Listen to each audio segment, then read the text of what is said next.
और चलिए आगे हम अगला सत्र आरंभ करते हैं। जी, आज हमारे बीच में आदरणीय मुख्य अतिथि उत्तर प्रदेश से जुड़े हुए हैं। उनको आमंत्रित करने के लिए मैं आदरणीय भगवान दास भैया जी को बुलाती हूँ। उनको परिचय के साथ इस योगासन मंच पर सादर आमंत्रित करें। जी, आदरणीय भगवान दास भैया जी। जी, आज का योगाचार्य बहन जी ने बहुत अच्छा योग कराया और सदन में उपस्थित सभी महानुभावों विद्वज्जनों को मेरा प्रणाम वंदन। और आज के हमारे जो मुख्य अतिथि जी हैं बहराइच उत्तर प्रदेश से आदरणीय दुष्यंत कुमार सिंह जी हैं। तो आप टीचर शिक्षक हैं और आपने नेचुरोपैथी का भी कोर्स किया है और जैविक खेती भी कर रहे हैं और साथ में इन्होंने मिलके एक नया गोबर गैस प्लांट का नया वो आविष्कार किया है। तो आप सबके बारे में हम लोगों को अवगत कराएंगे। और तो मैं आदरणीय दुष्यंत सिंह जी को आमंत्रित करता हूं कि आप आए और हम सब लोगों को अपने ज्ञान से हम लोगों को अनुग्रहित करें। जी, बहुत धन्यवाद आदरणीय आपको, और हमें ये मंच प्रोवाइड किया इसके लिए आपका दिल की गहराइयों से आपका बहुत बहुत आभार। और जूली जी ने जो आज का आसन प्राणायाम कराया, मैं तो आधे घंटे पहले से जुड़ा हूँ, तो काफी बेहतर रहा। और जो इस कार्यक्रम का उद्देश्य है वो बहुत ही पावन है और बहुत ही सुखद है। इसका एहसास हमें ये हो गया, 4-5 दिन लगभग हमको इस मंच से जुड़े हुए हो गया। तो बहुत ही यहाँ पर बुद्धिजीवी लोग जुड़े हुए हैं और बहुत ही कर्मठ लोग हैं जो कि अ, समाज को निरोगी बनाने के लिए अलग अलग दिशाओं में काम कर रहे हैं। और सबका वही पावन और परम उद्देश्य है कि सर्वे भवन्तु सुखिनः सर्वे सन्तु निरामया। उसी दिशा में हम भी एक छोटा सा प्रयास कर रहे हैं कि हम स्वस्थ कैसे रहें। स्वस्थ रहने की जो कुंजी है वो आज की डेट में या तो बाजार के ऊपर डिपेंड हो गई है या फिर वो अस्पतालों के ऊपर हो गई है। तो इससे पहले अगर हम बैकग्राउंड में सोचें कि ऐसा हो क्यों रहा है कि हमारे जो घर का बजट है उसका 60% 40 से 50% हिस्सा हमारा मेडिकल के एक्सपेंस में जाता है। तो जब हम ठहरते हैं, क्योंकि ठहरने का समय किसी के पास नहीं है ये सोचने का कि हम ऐसा कर क्या रहे हैं शरीर के साथ। पहले के लोग इतना कम खाते थे और ज्यादा एनर्जी के साथ लंबे समय तक काम कर पाते थे। तो ऐसा क्या खाते थे? तो ये पता चलता है कि हम अभी जो खा रहे हैं उसके वो उल्टा खाते थे। हम अभी जो खेती में कर रहे हैं उसका उल्टा वो कार्य करते थे। जिस चीज को हम अभी बहुत दोयम दर्जे का समझ चुके हैं वो बहुत ही वैज्ञानिकता के साथ उस चीज को कर रहे थे। हालांकि उसके विज्ञान के बारे में उनको बहुत ज्यादा जानकारी नहीं थी। वो ट्रेडिशन में वैसा करते चले आ रहे थे और उनकी धरती माता भी स्वस्थ थी। अच्छा न्यूट्रिशन वाला उनको अनाज मिलता था खाने को और इससे उनका स्वास्थ्य बेहतर था, जाने अनजाने।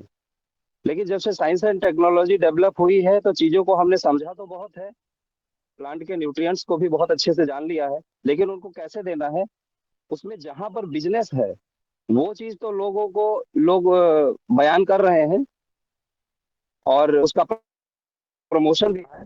लेकिन जिस चीज का बिजनेस नहीं किया जा सकता उस चीज का कोई प्रमोशन भी नहीं है। ये एक विडंबना है हमारे देश की और नीति निर्माताओं की। खैर, वो तो एक अलग बात हुई। मुख्य मुद्दा आप यहाँ पर है कि हमें अगर स्वस्थ रहना है तो एक जो की पॉइंट है कि हमारा भोजन कैसा होना चाहिए। अगर भोजन हमारा न्यूट्रिशन रिच होगा तो स्वस्थ होने की कुंजी किसी और के हाथ में नहीं, वो हमारे हाथ में होगी। और ये स्वस्थ भोजन हमको कैसे मिलेगा? जब हम गुणवत्ता युक्त अन्न उगाने की दिशा में आगे बढ़ेंगे। और वो गुणवत्ता युक्त अन्न उगेगा कैसे? वो उगेगा तो धरती पे। लेकिन धरती को तो हमने पिछले लगभग जब से ग्रीन रेवोल्यूशन आया है तो मोनोक्रॉपिंग सिस्टम में और उसमें अ, तेजी से अपने जो केमिकल फर्टिलाइजर्स हैं इनका प्रयोग करके हमने जमीन की उर्वरा शक्ति को दिन प्रतिदिन इतना अ, कम कर दिया है। विशेष तौर पे ऊपर के लगभग 1 फीट की जमीन अंदर बहुत सारे माइक्रो न्यूट्रिएंट्स लगभग खत्म हो चुके हैं, बहुत कम क्वांटिटी में बचे हुए हैं, जिनका की असर हमको दिख रहा है कि हमें ना तो अनाज में उतना स्वाद मिल रहा है और ना ही उतने पोषक तत्व मिल रहे हैं। और इन पोषक तत्वों को हम पूरा कहाँ से करें, तो उसके लिए बाजार तैयार है कि आप ये माइक्रो न्यूट्रिएंट का ये टैबलेट ले लीजिए, ये ले लीजिए। दुनिया भर के टैबलेट्स वही सिंथेटिक फॉर्म में हमको खिलाने की कोशिश हो रही है। कोई ये बताने को तैयार नहीं है। बताने को लिए तो नियम निर्माताएं बहुत हैं, बहुत सारी चीजें बताई जाती हैं, लेकिन जमीनी स्तर पे किसान कैसे सरल तरीके से उस चीज को कर सके, इस चीज पर अभी बहुत सकारात्मक कोशिश दिखती हुई नजर नहीं आ रही है। बहुत सारे एग्रोनॉमिस्ट हैं, बहुत सारे बुद्धिजीवी हैं।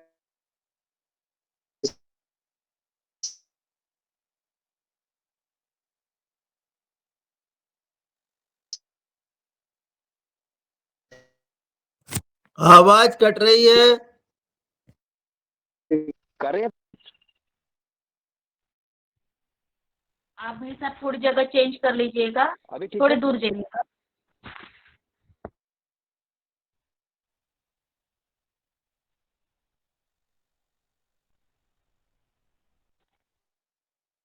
आवाज नहीं आ रही, आवाज नहीं आ रही है।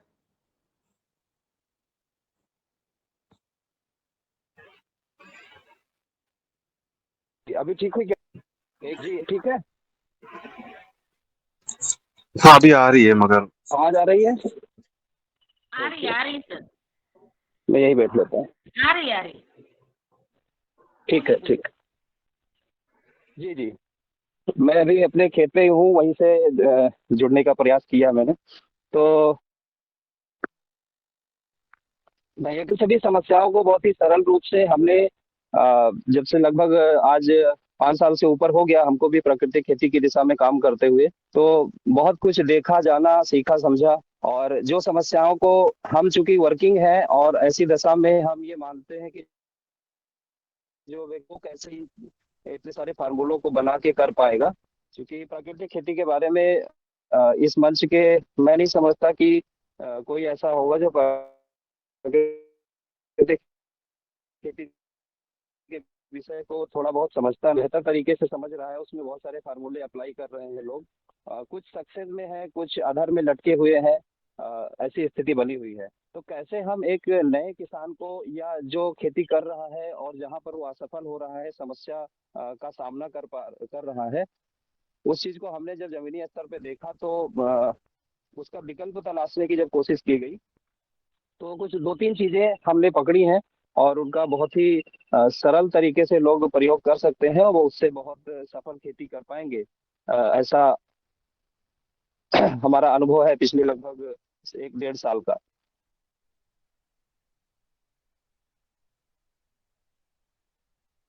तो ये भूमि अगर स्वस्थ होगी तो कोई भी बीमारी हमारे खेत में आएगी नहीं।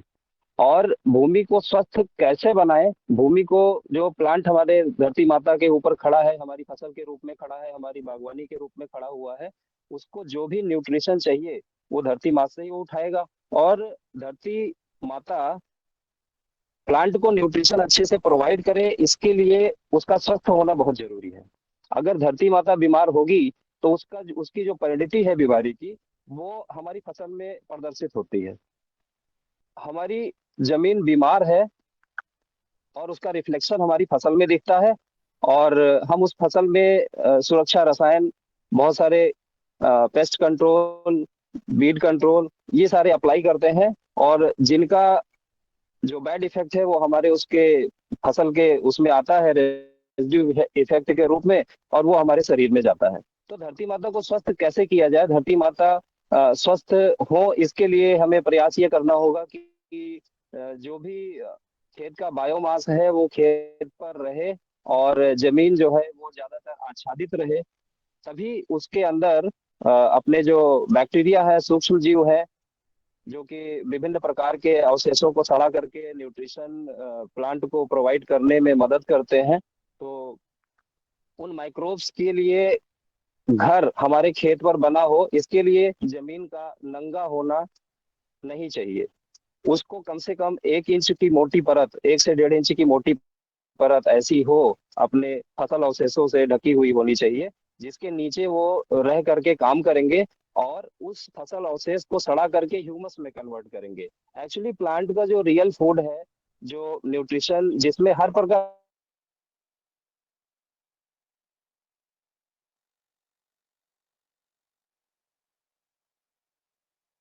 करने की जरूरत प्लांट को नहीं है, क्योंकि अपने अपने जरूरत की हर चीज को वो जमीन से उठाएगा और वो स्वस्थ रहेगा, निरोगी रहेगा, तो हमें किसी भी फसल सुरक्षा रसायन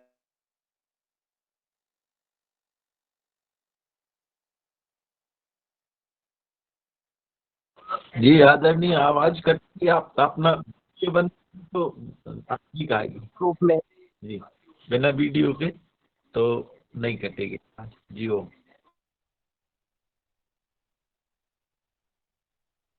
होता है। आपको थोड़ी जगह ही चेंज करनी पड़ेगी भाई साहब, थोड़ी दूर जाइए। और अभी ठीक,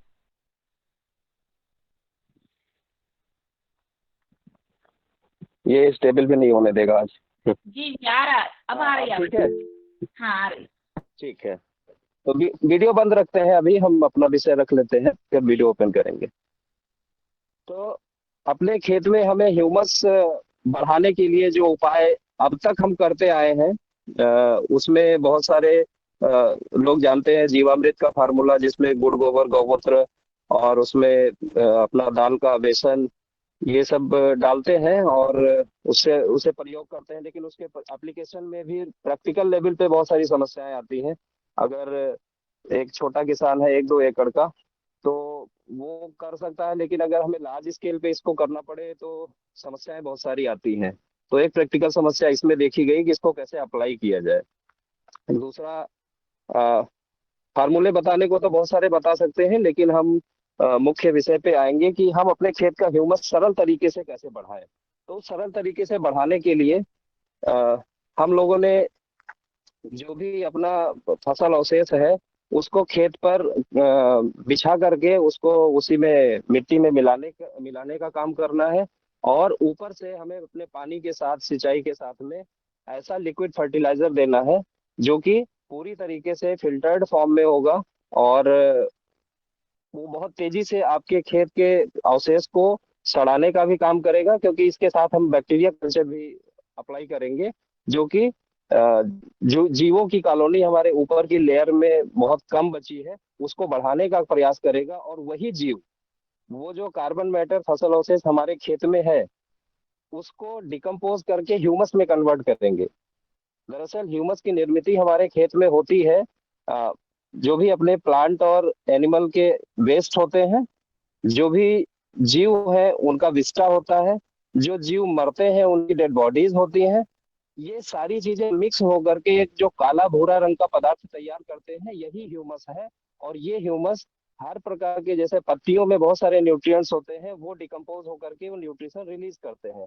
पर रिलीज होंगे कैसे? जब बैक्टीरिया उन पर अपना एप्लीकेशन करेंगे, और तब जाकर के वो न्यूट्रिशन रिलीज होते हैं और वो ह्यूमस में बंध के रहते हैं। ह्यूमस में लगभग मान लीजिए कि 70% आपका कार्बन होता है, और सॉरी 60% कार्बन होता है, और 40% आपके उसमें न्यूट्रिएंट्स होते हैं, जिसको मॉडर्न साइंस में CN रेशियो बोला जाता है। कार्बन और न्यूट्रिशन का जो अ, एक मिला जुला अनुपात है, ये जब ह्यूमस रिच होगा हमारा जमीन, तो ये CN रेशियो भी हमारा मेंटेन हो जाएगा। एक्चुअली 10 भाग कार्बन पे 1 भाग आपका ये न्यूट्रिशन ये अटैच होके रहता है। तो इसी को CN रेशियो बोला जाता है। और ये CN रेशियो अच्छा हमारे खेत का होगा, इसके लिए बात जरूरी समझ है कि में हमारे खेत में ह्यूमस हो। जी जी, कोई कोई सवाल है क्या? जी नहीं नहीं नहीं जी, कोई नहीं अच्छा सर। अच्छा, ठीक है, तो माइक बीच में अभी बंद रखें, बोले ना, डिस्टर्ब हो जाता है थोड़ा। तो सीएल रेशियो जो मेंटेन रखना है, उसके लिए ह्यूमस हमारे खेत में अच्छा होना चाहिए। अब ह्यूमस बढ़े कैसे, आसान तरीके से, सुलभ तरीके से, उस पर हम लोगों ने काम किया है कि ह्यूमस को बढ़ाए बिना ये जो समस्याएं हैं खेत की, ये खत्म होने वाली नहीं है। और ह्यूमस हमारे खेत का तेजी से और सरल तरीके से कैसे बढ़े, उसके लिए हम लोगों ने काम किया। बहुत सारे ऑनलाइन भी देखा, कई सारे लोगों से संपर्क भी किया। तो उन सब का देखने के बाद में बहुत सारे लोग इस पर काम कर रहे थे। हम लोगों ने एनारोबिक बैग पर काम किया है। और ये एनारोबिक बैग एक तरीके से कह सकते हैं कि मॉडर्न बायोगैस प्लांट है, जिसमें मुख्य उत्पाद हम अपनी बायो फर्टिलाइजर को मानते हैं और सेकेंडरी उत्पाद मानते हैं उससे मिली हुई गैस को। तो अभी हमारा मुख्य जो फोकस है वो अपने सैलरी को हम बेहतर तरीके से अच्छा न्यूट्रिशन वाला कैसे बनाएं, उस पर हमारा मुख्य फोकस है। और गैस का हम उतना ही अभी यूज करने के ऊपर काम कर पाए हैं कि अपने घर का जो एलपीजी का खर्चा है उसे हम रिड्यूस कर पाए। अगर हमारी एक गैस सिलेंडर एक महीने चलती है तो वो 2-2.5 महीने कैसे खींचे, हम इस पर काम उसको सेकेंडरी प्रोडक्ट के रूप में ले रहे हैं। इन फ्यूचर इस पे हम एक बड़ा काम भी करेंगे कि बड़े प्लांट लगा करके उसमें गैस को स्टोर करके उसका कंप्रेसर मशीन से सिलेंडर में फिलिंग किया जाए, और उसका फिर एक छोटा बिजनेस मॉडल भी डेवलप हो सकता है। तो ये तो खैर एक सेकेंडरी बात है। प्राइमरी हम किसानों के पर्पज से जो काम कर रहे हैं, हमने जो कुछ भी डिफरेंट टाइप के फार्मूले हुए, चाहे वो सुरक्षा रसायन के रूप में काढ़े बनाने हो अपने कड़वे पत्तों के, जिसमें आपका भांग, आकड़ा, करंज, नीम, और ये बेशरम के पत्ते, बकैन के पत्ते, ये सारी चीजों को गौमूत्र में या पानी में उबाल के काढ़ा बनाना है। लहसुन मिर्च का भी उसमें प्रयोग किया जाता है। तो ये सारा कुछ करके जो हम काढ़े उबालते हैं, तो ये भी कुछ लोगों को प्रॉब्लम करता है कि इतने सारे पत्ते कहाँ से ढूंढ के लाएंगे। तो ये सारे कुछ प्रैक्टिकल समस्याएं भी हमने फेस की हैं। जब शुरुआत की थी तो हमने भी ये काम बहुत बड़े पैमाने पे किया। 50-50 लीटर काढ़ा उबाल के रखा 2-3 दिन तक। घर वाले भी परेशान, उसकी स्मेल और ये सारा कुछ। पर खैर, उन चीजों से हम लड़े और संघर्ष किए। लेकिन संघर्ष हमेशा और जीवन भर नहीं किया जा सकता, उसका कुछ सरल उपाय तो होना चाहिए था।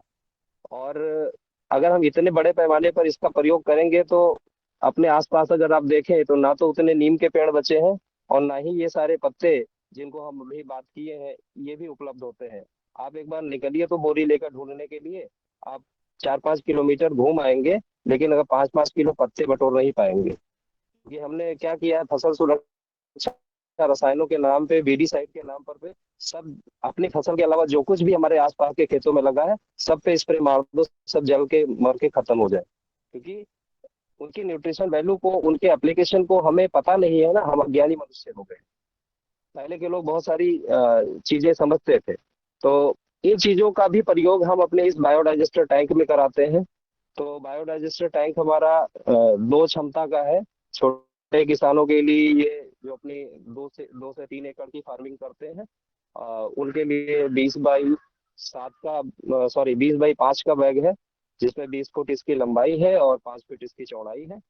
अ, इसका वीडियो मैंने शेयर कर दिया है ग्रुप में, उसको शेयर कर दें तो सभी लोग उसको देख लेंगे। उसका सारा वर्किंग फंक्शन उसमें डिस्कस किया गया है, कैसे काम करती है, कितनी गैस बनती है, वो सब वीडियो हमने शेयर कर रखा है। आप लोग उसको देख लीजिएगा। तो इस प्रकार का ये जो बैग है, इससे जो बायो फर्टिलाइजर निकलता है, इसमें स्टार्टिंग में हमको जब पहले बार में बैग इंस्टॉल करना है तो लगभग 2 से 2.5 क्विंटल अपना गोबर लगता है। और 200 लीटर का ड्रम का अगर हम इनलेट बनाते हैं, जहाँ से हमें गोबर की स्लरी बना करके डालनी है, तो इसमें जो मिनिमम गौमूत्र की रिक्वायरमेंट है वो 2 से लेकर 5 लीटर तक, जैसा आपके पास उपलब्ध हो वो जरूर डालें। नहीं है तो उसको डालने का, उसको व्यवस्था करने का प्रयास करें, क्योंकि वो माइक्रो न्यूट्रिएंट का भंडार है। तो अपने सैलरी में क्वालिटी बढ़ाएगा, माइक्रो न्यूट्रिएंट रिच बनाएगा। वैसे तो पानी से भी सैलरी घोली जा सकती है, लेकिन अगर गौमूत्र हो तो ज्यादा बेहतर रहेगा। अधिक आप कितना भी यूज कर सकते हैं, कोई उसका इशू नहीं है, लेकिन कम से कम एक 200 लीटर के ड्रम में 5 लीटर अगर गौमूत्र जाता है इनलेट के फॉर्म में, तो वो ज्यादा बेहतर होगा। जब उपलब्ध हो तब डालें, जरूरी नहीं कि रोज आपको पास उपलब्ध है, जब उपलब्ध हो तो डाल दें। ये है। तो पानी, गुड़, गोबर, गौमूत्र, उसमें आप अपना फसल अवशेष, किचन वेस्ट, जो कि पका ना हो, ठीक है, चूल्हे पे पका हुआ इसमें कुछ नहीं चाहिए। पहली बार में आपको 20 फीट वाले बैग में लगभग 25 से 30 किलो जो चावल है उसको पका करके, बिल्कुल राबड़ी के जैसे ढेर सारे पानी में, बिल्कुल माड़ जैसा बना के, और वो इनलेट देना है। अपना बैग के साथ में ही एनारोबिक बैक्टीरिया हम लोग देते हैं, उस एनारोबिक बैक्टीरिया को पानी में घोलकर उसमें जाने देना है। इसके बाद अपना वही गुड़, गोबर, गौमूत्र, हर टंकी में मिनिमम आधा किलो, अधिकतम 1 किलो गुड़ जरूर मिलाना है, क्योंकि गुड़ का जो रोल है वो बैक्टीरिया का रेडीमेड फूड होता है। और साथ ही ये गुड़ अपने गोबर से जो मीथेन गैस है उसको ज्यादा मात्रा में निकालने में मदद करता है और डिकम्पोजिशन भी आसान कराता है। तो इसलिए उसमें गुड़ मिलाना है ताकि बैक्टीरिया को भोजन भी मिलता रहे और मीथेन गैस भी अच्छी मात्रा में जनरेट हो। तो ये हो गया, गुड़, गोबर, गौमूत्र डालना है। अब इसके साथ हम और क्या मिला सकते हैं क्वालिटी बढ़ाने के लिए? जैसे हमारे खेतों के आसपास अगर सहजन के पेड़ लगे हैं तो सहजन के पत्ते भी आप 1 आध किलो हर टैंक में मिला दें अपने इनलेट के रूप में। आप अपने खेत के आसपास पाए जाने वाले ये जो कुछ भी आपके वीड है, जिन्हें हम वीड समझते हैं, उनके अंदर बहुत सारी न्यूट्रिशन वैल्यू होती है। जैसे हम गाजर घास की समस्या से बहुत परेशान रहते हैं, जिसको कि कांग्रेस घास भी कहते हैं। अगर हमने उसको थोड़ा अगर 1.5-2 फीट की हाइट पे हो गया फ्लावरिंग स्टेज के आसपास, तो उसकी कटाई करके और चारा मशीन में कुट्टी बना करके अपने सलरी में मिला करके और हमने इनलेट दे दिया, तो ये नाइट्रोजन का जबरदस्त भंडार है। हमारी फसल में नाइट्रोजन की पूर्ति को ये बहुत बेहतर तरीके से करेगा। और जब ये सलरी उस खेत में जाएगी तो कांग्रेस घास का उत्पादन भी कम करेगी। यानी जो हमारी समस्या है वो साल 1.5 साल के अंदर धीरे धीरे किस्तों में खत्म हो जाएगी। मतलब खत्म होने का मतलब 100 में रिमूवल की बात नहीं कर रहा हूँ, लेकिन हाँ, समस्या को 80 से 90% तक हम कंट्रोल कर लेंगे। तो हमें वीडीसाइड डालने की जरूरत नहीं है। जो हमारे लिए खेत में नए खरपतवार उगे हैं, आप उनको काट करके चारा मशीन में कुट्टी बनाइए और उसको सलरी के साथ मिला करके इनलेट में दे दीजिए। जब वो डाइजेस्ट होकर के 40-45 दिन के बाद में उसका असर आपके सलरी जो आउटलेट निकलेगा उसमें जब उसका तत्व निकल के आएगा, तो जब वो खेत में पानी के साथ जाएगा या हम स्प्रे के माध्यम से पत्तों को देंगे तो उसमें कुछ ना कुछ तो न्यूट्रिशन वैल्यू मिलेगी प्लांट को। क्योंकि सभी प्लांट्स के लीव्स में बहुत सारे एंजाइम्स, एल्कलाइड्स होते हैं जो प्लांट की ग्रोथ के लिए, उसकी इम्यूनिटी को बढ़ाने के लिए और उसके डेवलपमेंट में मदद करते हैं। और भूमि के अंदर हमारे माइक्रोब्स का भी वो भोजन होते हैं। तो ये सारा काम आसान कर दिया गया है इस डाइजेस्टर टैंक की तहत सहायता से। और डाइजेस्टर टैंक बहुत ही कम दामों में उपलब्ध है आप लोगों के बीच। जैसे ही अपना ये है, इसमें लगभग 6500 का इसका टोटल कास्टिंग आती है, प्लस इसके साथ में इसका जीएसटी और ट्रांसपोर्टेशन चार्जेस जोड़ के लगभग ये 7-7.5 हजार के आसपास का बैठता है। आपके घर पर ये पहुंच जाएगा, आप इसको इंस्टॉल करें। और इससे जो पहली बार में 3000 लीटर इस 20 बाई 5 वाले बैग को 3000 लीटर की क्षमता का है। इसको जब भरा जाएगा तो लगभग हमें 45 से 50 दिन तक, एक बार भरने के बाद में 45 से 50 दिन तक हम 45 से 50 दिन तक हमें कुछ नहीं करना है, सिर्फ उसे होल्ड रखना है और इसको डिकम्पोजिशन की प्रोसेस कंटिन्यू करानी है। 50 दिन के बाद में हम 200 लीटर का इनलेट देंगे और सेम डे 200 लीटर का आउटलेट हम दूसरी तरफ से निकाल लेंगे। और ये काम हमें प्रतिदिन करना है। ठीक है, 200 लीटर का इनलेट दिया, 200 लीटर का हम आउटलेट निकाल सकते हैं। ये 200 लीटर अधिकतम है, इससे आप अंदर रहे तो बेहतर है, क्योंकि इससे ऊपर निकलेगा तो जरूर, लेकिन उसमें तो कुछ कच्चा माल आ सकता है जिसके अंदर आपके कुछ गोबर के पार्टिकल्स या कुछ ऐसे आ जाएंगे। तो बस इतना रखें कि आप 200 लीटर अधिकतम निकाल सकते हैं। ठीक है, ये आप रोज करिए, उसे आप किसी स्टोरेज टैंक में अपना बटोर के रखिए।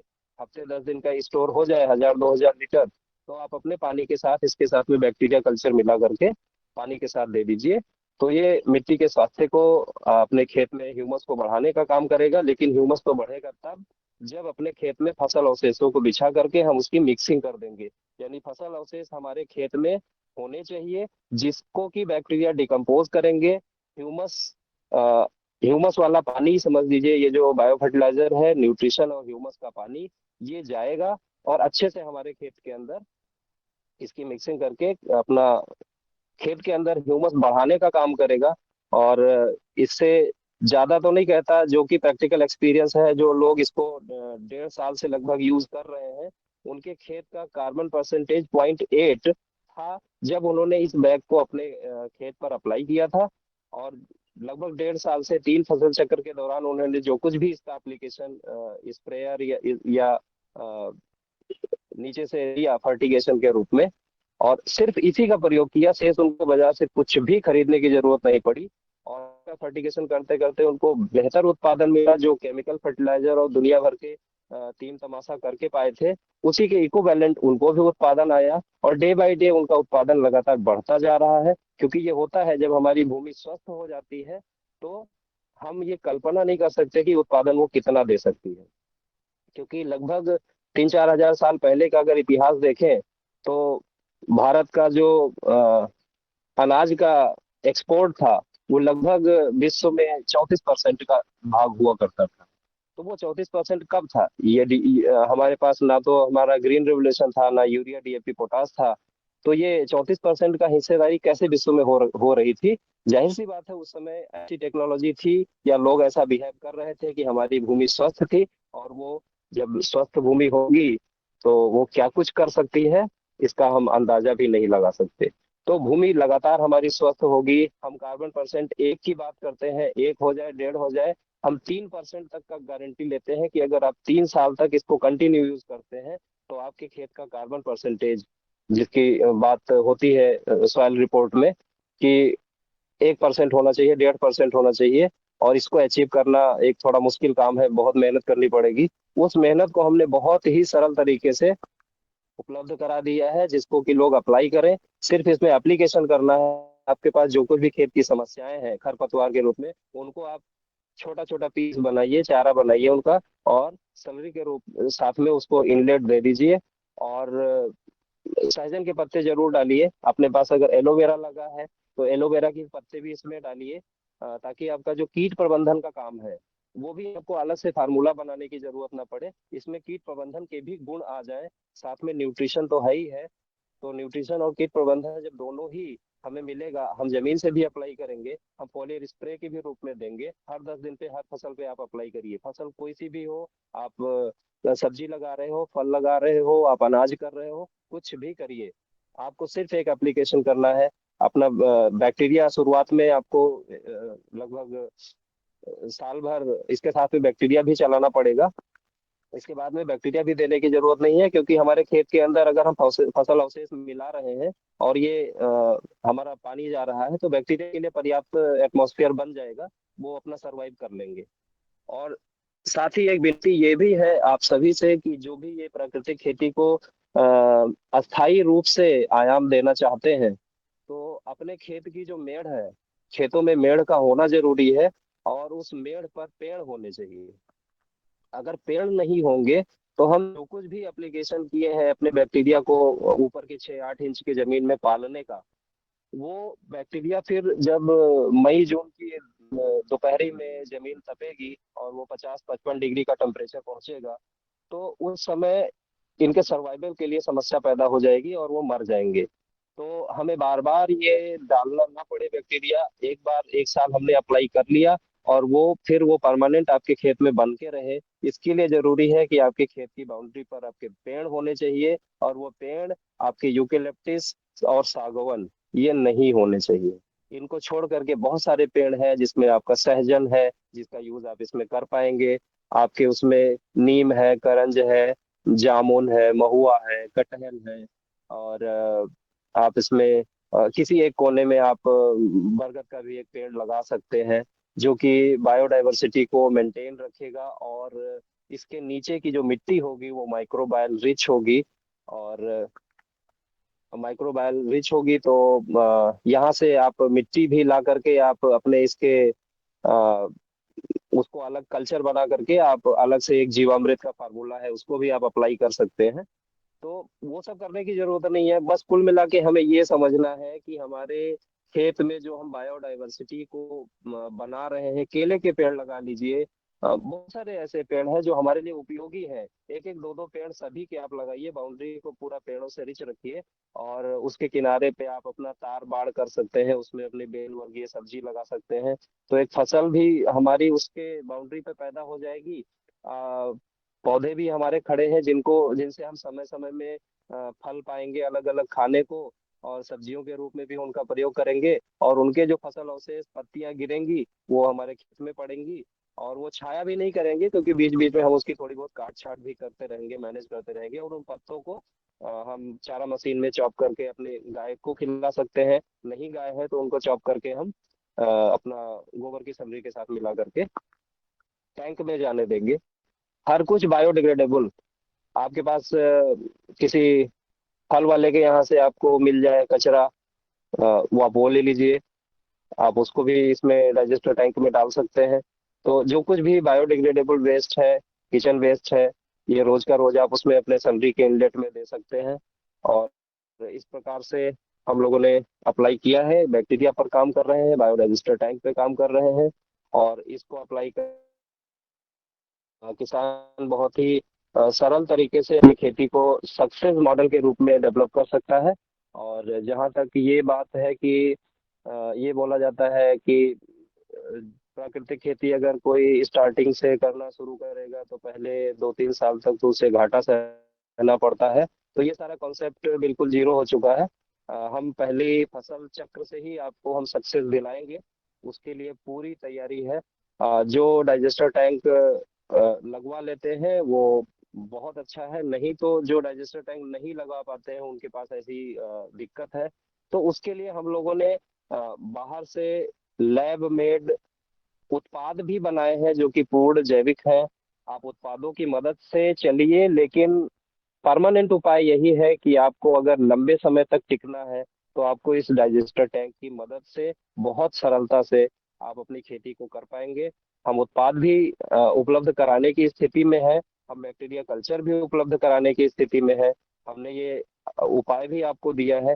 आप किस दिशा में कैसे आगे चलेंगे, बस ये आपको एक बार डिसीजन लेना है, सक्सेस दिलाना हमारा काम है, और आपको पहले फसल चक्र से ही सक्सेस मिलेगा। इसके लिए मॉडल पूरा तैयार हो रखा है। हम यहाँ पर, हमारा उद्देश्य यहाँ कोई मार्केटिंग करना नहीं है, ये मैं पहले बता देना चाहता हूँ। बस हम किसानों को सक्सेस करने की दिशा में जो समस्याएं आ रही हैं उन समस्याओं का विकल्प हमने दिया है, ताकि किसान जा करके अपना केमिकल की तरफ उसका रुख ना हो जाए, उसके लिए हमें विकल्प देना पड़ेगा। क्योंकि शुरू में बहुत सारी समस्याएं आएंगी खेत में, और उन समस्याओं का अगर हमने उसको जैविक में समाधान नहीं दिया तो वो परेशान हो जाएगा और वो जाएगा फिर केमिकल विकल्प को ढूंढने के लिए। तो वो केमिकल की तरफ शिफ्ट ना हो, इसलिए हमने कुछ उत्पादों का भी व्यवस्था करके रखा हुआ है कि आपके खेत में जो समस्या दिख रही है उसे तत्काल प्रभाव से जैविक तरीके से कैसे कंट्रोल करना है, उसके लिए प्रोडक्ट भी अवेलेबल है।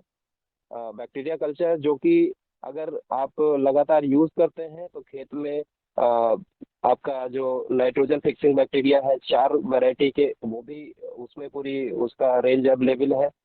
फास्फोरस, पोटास, जिंक, इन सभी को सॉल्वलाइज करने वाले बैक्टीरिया भी अवेलेबल है हमारे बैक्टीरिया कल्चर में। साथ ही इसमें फसल को सुरक्षा देने वाले जो हमारे जैसे मेटारिजियम, वर्टिसिलियम और ये सारे जो अपने फंगस है, बैक्टीरिया है, वायरस है, ये सभी जो अच्छे माइक्रोब्स हैं जो कि बुरे माइक्रोब्स को खा पी के चट करके कंट्रोल वे में रखते हैं, जो कि नेचर की अपनी एक इकोलॉजी है।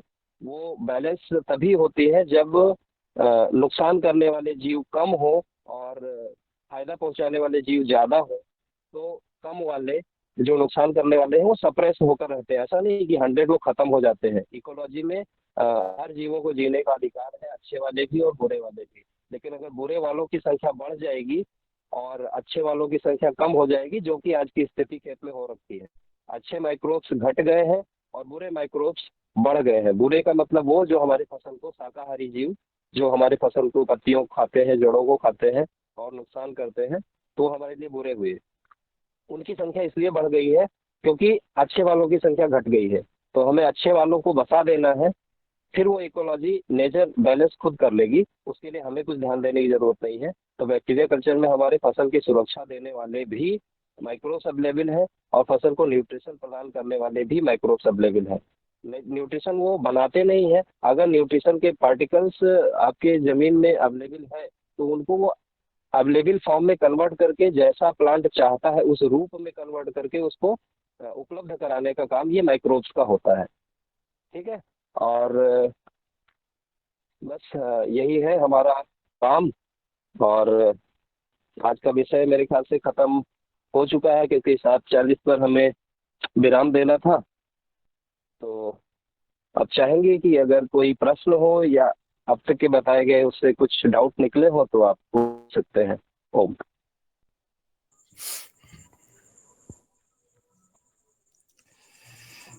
जी आदरणीय भाई साहब, आप थोड़ा सा अपने आप खेत में ही है तो थोड़ा सा लाइव भी दिखा दीजिए आप प्रयोग। लाइव किस चीज का? बैग का?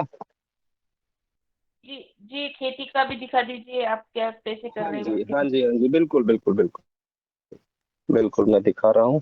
कैमरा थोड़ा चेंज करता हूँ।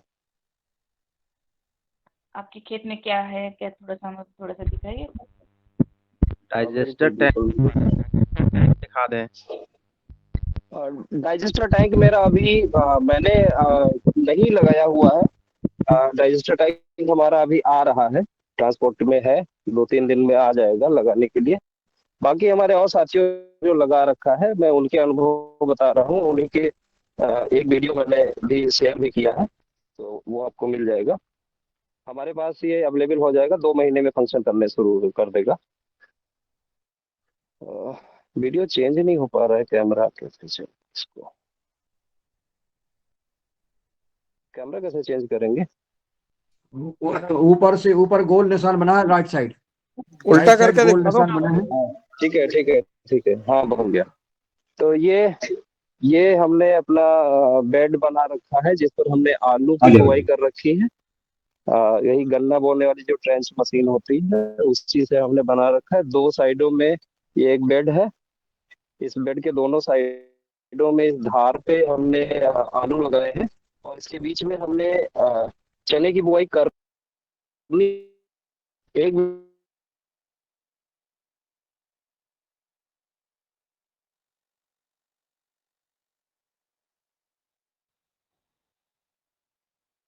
तो उधर खेत सरसों में हो नेटवर्क जाएगा, नहीं है। चना हो जाएगा, और दोनों साइडों में आलू। जी जी क्लियर। जी, आ रही है।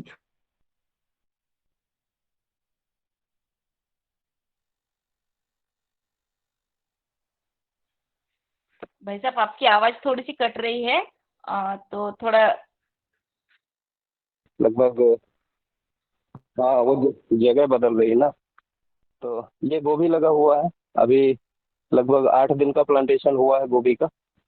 और ये जो हमने थोड़ी सी फेंसिंग कर रखी है, इसकी इस पर हम सब्जियों की बेल लगाएंगे। बेल लगाएंगे का मतलब है, ये देखिए आपको दिख रहा होगा, परवल की बेल दिख रही है।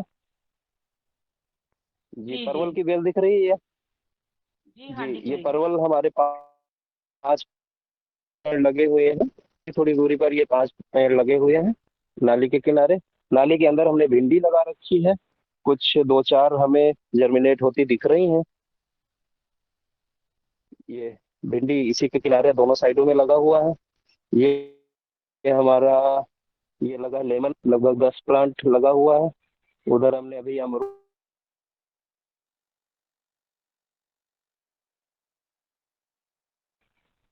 3 HP का और 2 HP का, कुल 5 HP की पावर है यहाँ पर। और ये है हमारा 2-2.5 बीघे का हिस्सा, ये है। और हम आगे भी चलते हैं खेत पे, जिसमें अभी पहली बार हमने गन्ना किया है। और गन्ने में हमने कुछ नहीं डाला है, मैं पहले बता देना चाहता हूँ। सिर्फ हमने उसमें 2 बार अपना बैक्टीरिया कल्चर चलाया है, और 5-6 फीट की स्पेस पे गन्ना है। ये किनारे पे हमारे केले लगे हुए हैं देसी, पपीता है, सही पेड़ लगे। ये भी केला है, केले में घार भी आई हुई है अभी।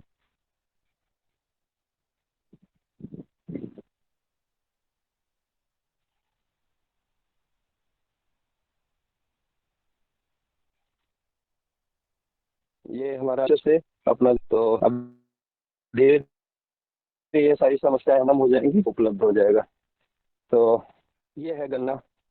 हमने 6 फुट 5 फुट के स्पेस पे गन्ना लगाया हुआ था, और सिंगल बड का हमने वर्टिकल प्लांटेशन किया था। ये गन्ने का साइज है, लगभग 12 फीट की हाइट है इसमें, और 2 फीट ऊपर पत्तियों का छोड़ दें तो 10 फीट का ये गांठ पूरी बनती है।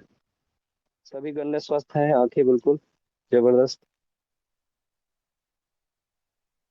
कुछ हमने नहीं पर पूरी तरीके से तैयार हुआ है, सिर्फ इसमें पानी, बेसिक में हमारा वही एक बार डिकम्पोज खाद चली गई थी।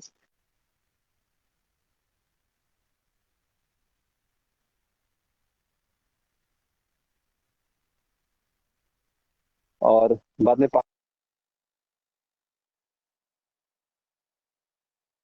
तो सिर्फ बीज पर्पज से हमने छोटे एरिया धान है, तो उसका हम क्या बाकी इधर 6 खेत पर हमने छोटा सा तालाब भी बना रखा है, और इस तालाब में आगे कुछ मछली पालन का भी काम सोचा है इन फ्यूचर, जब इसकी सुरक्षा का उपाय कर लेंगे तो। ये सहजन का एक बड़ा सा पेड़ लगा है, तालाब के किनारे हमारे सहजन लगे हुए हैं, जिनका हम पत्तियां काट के गायों को भी बीच बीच में देते हैं। सहजन की फ्लावरिंग अभी हो रही है। तो ये है, अभी बहुत कुछ है, हमें भी डेवलप करना है। जी, ये हमारी तोरई की बेल पूरी फैली हुई है, उसमें से तोरई हमको दूसरे तीसरे दिन खाने को मिल जाती है। खेत के किनारे ज्यादातर हमने केले का प्लांटेशन कर रखा है, अपना देसी केला,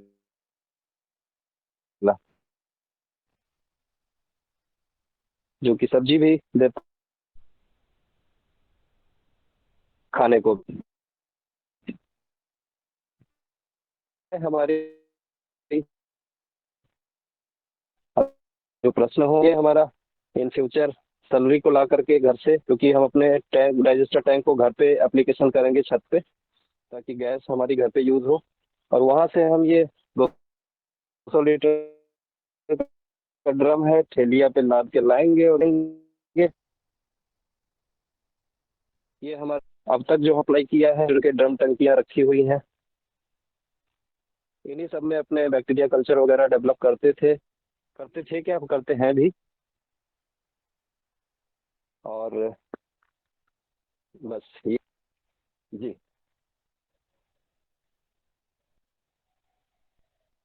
जी बहन जी, हो गया। जी जी जी जी जी, धन्यवाद। और आपकी गौशाला भी होगी ना भाई साहब? बहुत सुंदर। नहीं, गौशाला नहीं है, हमारी गाय है 2, वो घर पे हैं, हम खेत पे हैं। अच्छा अच्छा, ठीक ठीक ठीक, तो बहुत गाय सुंदर। और बछड़ी बस 2 ही है, क्योंकि हमारे पास बहुत ज्यादा स्पेस नहीं है, लेकिन फिर खेती भी कितने उस एकड़ की कम है भाई स्पेस साहब? में हमने ये जी खेती कितने एकड़ है? खेती हमारे पास है 2.5 एकड़ की। अच्छा। जी, और बहुत कुछ सुंदर। कुछ खेत हैं वो थोड़ा दूरी पर है, उनको भी हम अभी धीरे धीरे जैविक में कन्वर्ट कर लिए हैं इस धान के सत्र से, क्योंकि आप जानते ही हैं परिवार में एकदम से सब कुछ अलाउ नहीं होता है, धीरे धीरे ही जब सक्सेस लोग देखते हैं तो ही अलाउ करते हैं। जी जी जी, बहुत सुंदर। और अपना सब कुछ परिवार में नहीं चलता, बड़ों का सुनना भी पड़ता है। तो इस सत्र से हम लगभग अपने पूरी 3.5-4 एकड़ की खेती को 100 जैविक में कन्वर्ट कर पाएंगे, ऐसी उम्मीद है।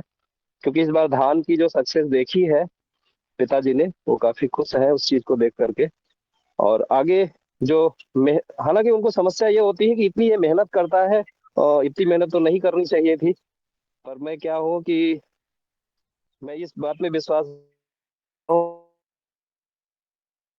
कि ये ज्यादा तोड़ा मरोड़ा जाए, ये उतना ही ज्यादा निखरता है। हम तो इस बात पे विश्वास करते हैं और ये सही भी है। हम जितना अपने आप को फिजिकली व्यस्त रखेंगे, फिट रहेंगे और इससे काम लेंगे, ये शरीर उतना ही ज्यादा स्वस्थ और निरोगी होगा। जी जी जी आदरणीय। आदरणीय आदरणीय दुष्यंत जी नमस्कार। मैं बन्ना सिंह आर्य मध्य प्रदेश जिला आगरमालवा से बोल रहा हूँ। जी भाई साहब, वंदे मातरम। जी, आप जो गोबर गैस का जो प्लांट की जो बात कर रहे हैं, आप लोग जो एनारोबिक जो लगा रखा है आपने, उसमें मीथेन गैस बनती है, फिर उसमें सीएनजी में कन्वर्ट कैसे करते हैं आप लोग? वो प्लांट अभी आपके पास उपलब्ध हो तो वो दिखाइए नहीं ना। नहीं नहीं मिथेन, नहीं वो चीज नहीं है ना। हमने अभी पहले ही बता दिया कि अभी हम लोगों ने जस्ट 1-1.5 साल से शुरू किया है, तो अभी हम उस चीज पे काम नहीं कर पाए हैं। हमारा पहला जो फोकस है वो किसान को सरल रूप से पौष्टिक खाद आसानी से वो कैसे बना पाए, कम झंझट में, और उसका एप्लीकेशन भी आसान हो। जैसे अगर हम जीवामृत बनाते हैं तो उसको छानने में बहुत लेबर कॉस्ट, बहुत सारे झंझट आते हैं। ये सब प्रैक्टिकली हमने देखा है। लेकिन इसमें से जो है वो बिल्कुल एकदम छनी हुई चाय के जैसा पानी निकलता है, जिसमें आपको मीठी खुशबू आएगी, थोड़ी थोड़ी अल्कोहलिक खुशबू आएगी उसमें। तो इस पर हमने मेन काम किया है। सेकेंडरी हमारा काम है कि जो हमारा सेकेंड प्रोडक्ट निकलता है बायोगैस,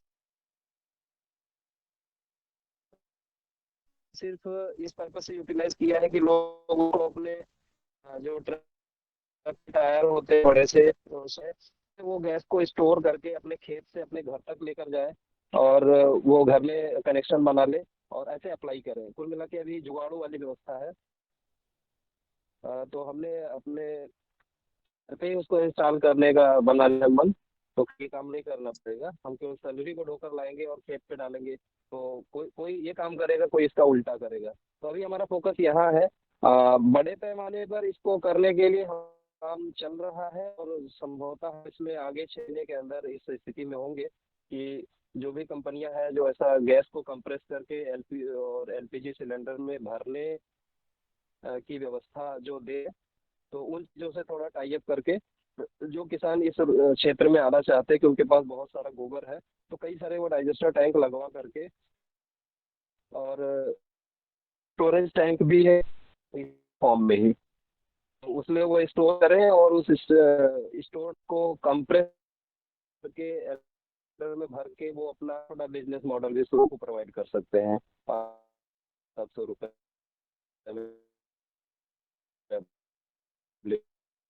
करा देंगे। तो मेरी 6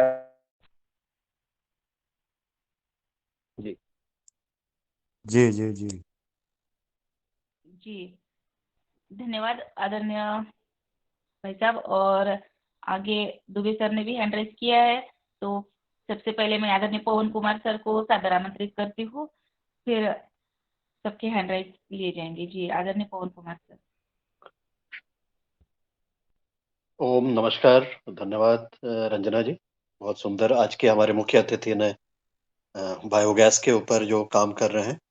मेरे ख्याल से ये जो मटेरियल है, ये बायोगैस का जो आपने अभी लगाने वाले हैं, ये रबराइज्ड है, रबर का तरह का है मटेरियल, फ्लेक्सिबल है ये जो बायोगैस का आप लगाएंगे, ये रबर मटेरियल है। हेलो जी जी जी फ्लेक्सिबल है ये, और प्लास्टिक का कॉम्बिनेशन। जी मैं कह रहा हूँ प्लास्टिक का कॉम्बिनेशन, प्योर रबर भी नहीं है, आपका वीडियो कॉम्बिनेशन से तो काफी दुष्यंत सिंह की आपकी वीडियो बन रखी है, वीडियो बन रखी है, ऑडियो और आ जाएगी। हर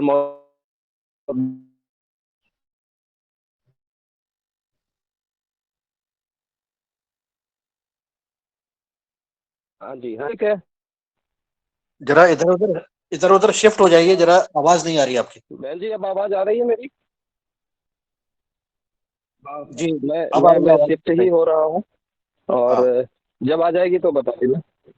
हाँ जी अब आ रही है, अब आ रही है। भाई साहब ये एक्चुअली प्लास्टिक और प्लास्टिक और रबर दोनों के मिक्सचर से बना है,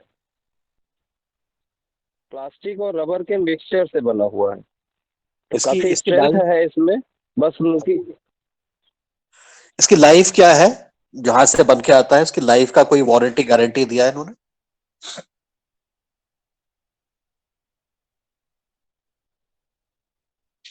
जी, मेरी आवाज आई? इसकी लाइफ कितनी है, इस मटेरियल की कितने साल की वारंटी गारंटी कुछ है? अब वारंटी गारंटी का यही है कि लगभग जी वारंटी गारंटी की बात हम लगभग 10 साल की तो मान के चलते हैं। इससे ऊपर निकल जाएगा, हमारे केयर पे डिपेंड करता है। इसमें डैमेज ना होने पाए, कोई नुकीली चीज ना लगे, कोई जलन बस उठा करके कोई नुकीली चीज ना उसमें फेंक दे तो पंचर हो जाएगा। पंचर हो जाएगा तो उसका रिपेयरिंग भी आसान है, उसका रिपेयर भी हो जाता है। तो कोई ऐसा इसका इश्यू नहीं है।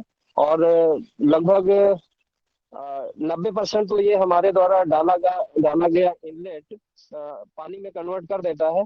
मान लेते हैं कि 10% अगर इसका नीचे इसके बॉटम में बैठता भी है तो लगभग 8-10 सालों के बाद में हमें इस टैंक को एक बार जहां से हमारा आउटलेट निकलता है उस जगह के सिस्टम को बाहर करके पूरे बैग को धीरे धीरे करके खाली कर देना है। और फिर खाली करने के बाद में नया, जैसे हमने पहली बार में फिल किया था चावल वाला डाल के सारा कुछ, ये फिर से हम करेंगे और हमारा अगले साल के लिए फिर से ये नया जीवन पा जाएगा।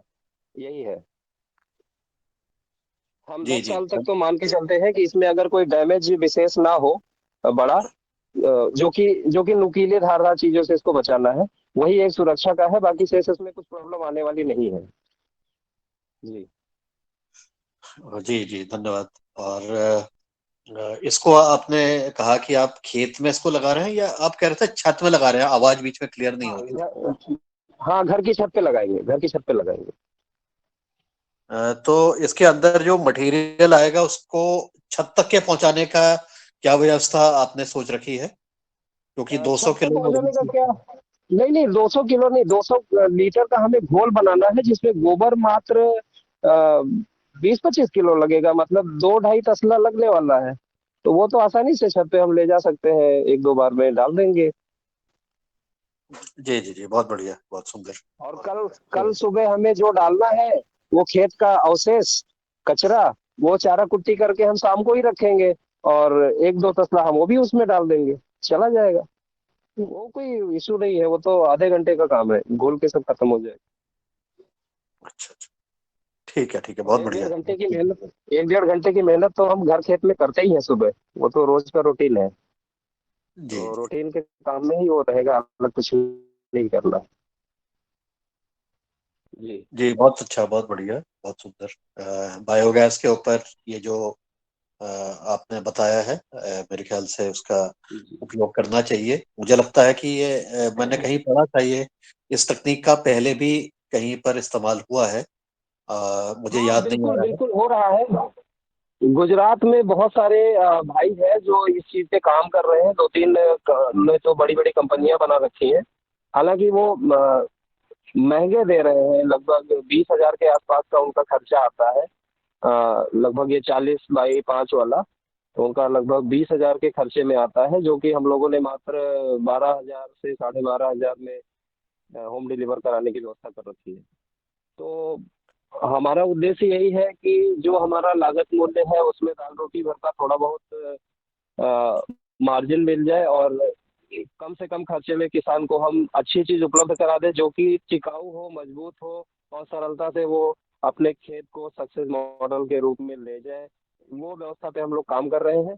सिर्फ पैसे कमाना वो हमारा परम उद्देश्य नहीं है।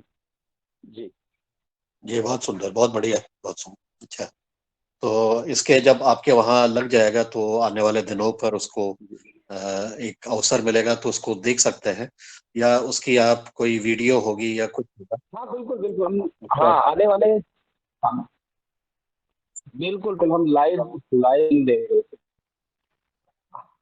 अभी जिस किसान के यहाँ से हमने वीडियो बुला करके आपको शेयर किया है वो रंजना जी के पास भी होगा और कुशवाहा जी के पास भी है।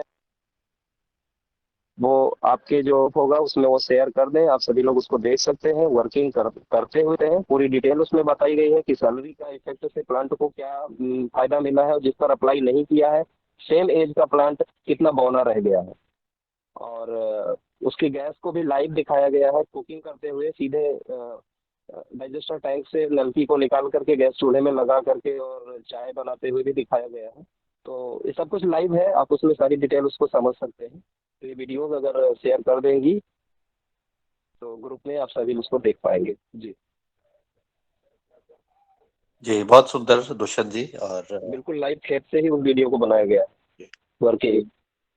जी जी, ठीक है। तो आज की फिर कक्षा बहुत अच्छी रही, बहुत सुंदर सीखने को मिला। आने वाले दिनों पर इस विषय पर और हम देखने का मौका लगेगा तो उसको देखेंगे। और इसी के साथ आज की हमारी जी बिल्कुल शिक्षिका जूली अग्रवाल जी को भी अभिनंदन करते हुए मैं अपनी वाणी को विराम देता हूँ। नमस्कार। जी जी, बहुत बहुत धन्यवाद सर। और आगे आदरणीय दुबे सर ने हैंड राइज किया है, तो दुबे सर का स्वागत है। जी दुबे। धन्यवाद रंजना जी। दुष्यंत जी ने बहुत अच्छा कंसेप्ट बताया है और उनकी शुरू में जो बात उन्होंने कहा था कि छोटे पैमाने पे ऑर्गेनिक खेती या सेंद्रिय खेती जो है नेचुरल फार्मिंग वो लोग करना तो संभव है, लेकिन जब एरिया बढ़ जाता है 5 एकड़ 10 एकड़ बढ़ जाता है तब वो मुश्किल हो जाता है। और इसी के लिए उन्होंने ये जो बायोडाइजेस्टर सिस्टम और जो हेलो हेलो बीच में आवाज आ रही है। हेलो, रिक्वेस्ट है कि बाकी सब लोग जरा अपने ऑडियो वीडियो बंद करें प्लीज। हाँ दुष्यंत जी, तो आपने जो बोला था कि छोटे पैमाने पे तो ये संभव है लेकिन बड़े पैमाने पे करने में कठिनाई आती है, तो मेरा एक सवाल है कि बड़े पैमाने में यानी कम से कम 5 एकड़ 10 एकड़ वाले जो किसान है, कम से 5 एकड़ वाले समझो अपन, तो ऐसे कितने किसानों ने इसको अपनाया है? और दूसरी चीज कि जिनके पास में पानी की कमी होती है या नहीं होता है, तो ऐसे लोग ये जो आप आच्छादन वाली बात कर रहे हैं और बैक्टीरिया स्टोरेज करने वाला जो पार्ट बोलते हैं, तो ये धूपकाले में कैसा करते हैं ये हम जानना चाहते हैं, क्योंकि कई लोगों के पास में तो पानी नहीं है या फिर धूपकाले में बहुत किल्लत होती है, नहीं के बराबर होता है। तो ऐसे में बैक्टीरिया को प्रोटेक्शन करने के लिए ऐसे किसानों ने क्या तरीके अपनाए हैं और बायोडाइजेस्टर को किस तरह से अप्लाई किया है, इनके अगर एक दो लोगों के आप अनुभव शेयर कर सकते तो अच्छा रहेगा। धन्यवाद। बिल्कुल बिल्कुल। देखिए, जिन लोगों के यहाँ पानी की है वो फ्लड इरिगेशन नहीं दे सकते हैं। आवाज मेरी आ रही है? जी आ रही है। मेरी आवाज क्लियर है? जी जी जी जी हाँ। ठीक है। तो जिन जिन लोगों के यहाँ पानी की दिक्कत है, फ्लड इरिगेशन खेती करने के लिए उन्होंने ड्रिप सिस्टम लगा। तो ड्रिप सिस्टम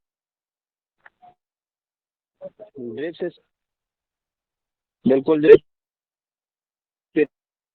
इरिगेशन के रूप में ये सिस्टम में विशेष कुछ और मिलाने जो भी हम जैव रसायन बनते खट्टे और कड़वे फलों का प्रयोग करते हैं, से जब ये सीजन में उपलब्ध हो तो आधे डैमेज भी होंगे तो चलेंगे, वो भी हम अपने इनलेट में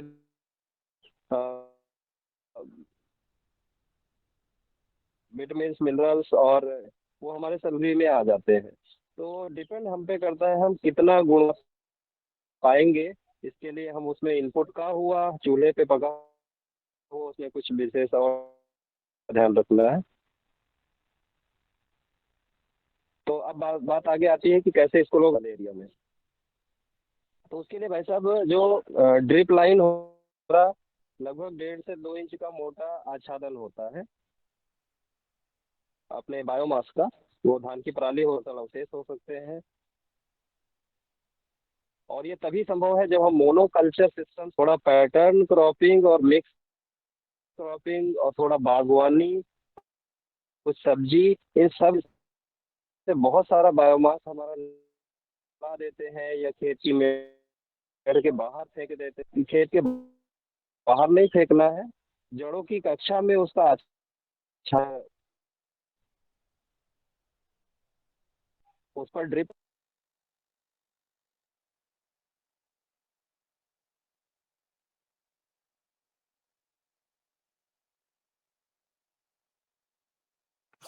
दुष्यंत जी लेफ्ट हो गए हैं शायद।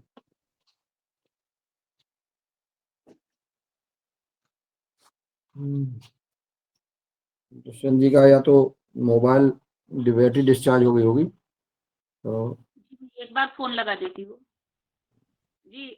आ गए हैं, आ गए।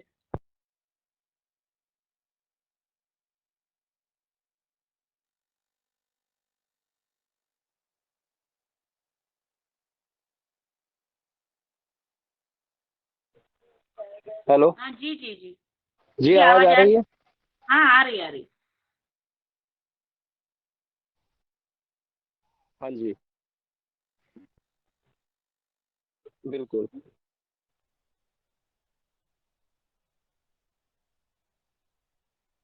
ठीक है, ठीक है। तो अच्छा, देखिए, पैटर्न क्रॉपिंग करेंगे। पैटर्न क्रॉपिंग का मतलब एक बेड बनाई होगी, उस बेड पे आप आच्छादन रखिए, और उस जगह भी हम कम से कम 20% तो अपना आना जाना है, तो अपने लिए रास्ता बनता से 80% जमीन को हमें ढक्के से 6 इंच की ऊंचाई होनी चाहिए बेड। उस पर सकते हैं। फल तो हमारा पेड़ खड़ा ही है, तो इस प्रकार से मिक्स ड्रिप लाइन के थ्रू हम बहुत ये है महाराष्ट्र में भी।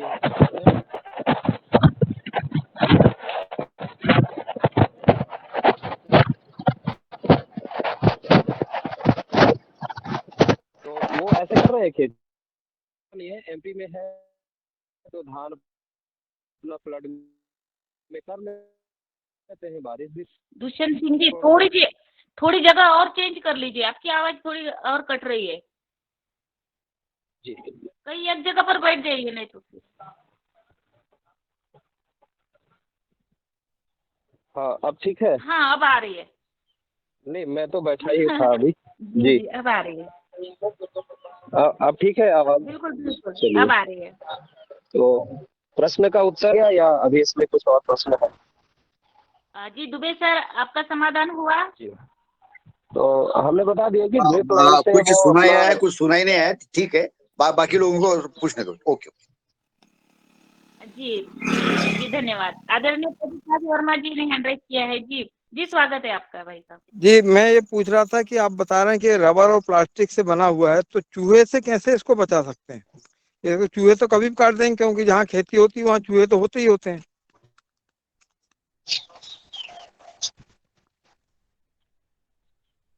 चूहे से बचाने का कुछ उपाय हाँ, है तो क्या? उसे हमें थोड़ा सा सुरक्षित जगह देनी है कि अपना घर।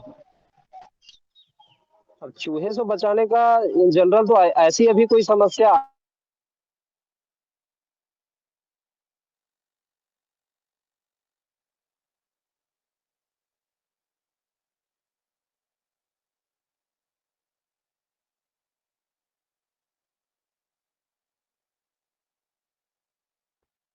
फिर से आप नेटवर्क से दूर हो गए। नहीं।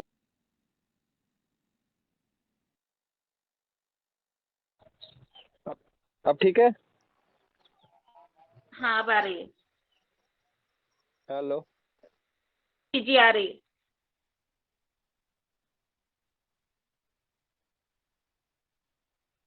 जी, हम ये कह रहे हैं कि अभी तक प्रैक्टिकली ऐसी समस्या आई नहीं है। छोटे चर अगर होता है, मान लिया चूहे ने काट दिया, तो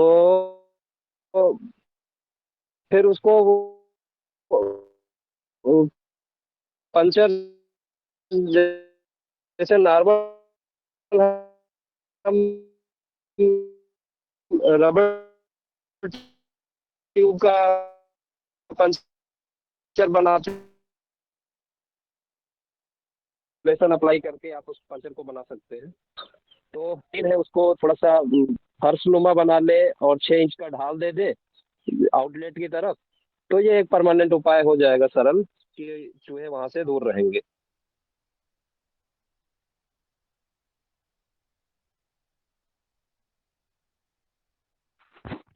जी धन्यवाद आदरणीय दुष्यंत सिंह जी। और आज आदरणीय बिंदेश्वर तिवारी जी, जी भाई साहब आपका स्वागत है, आपने हैंड राइज किया है।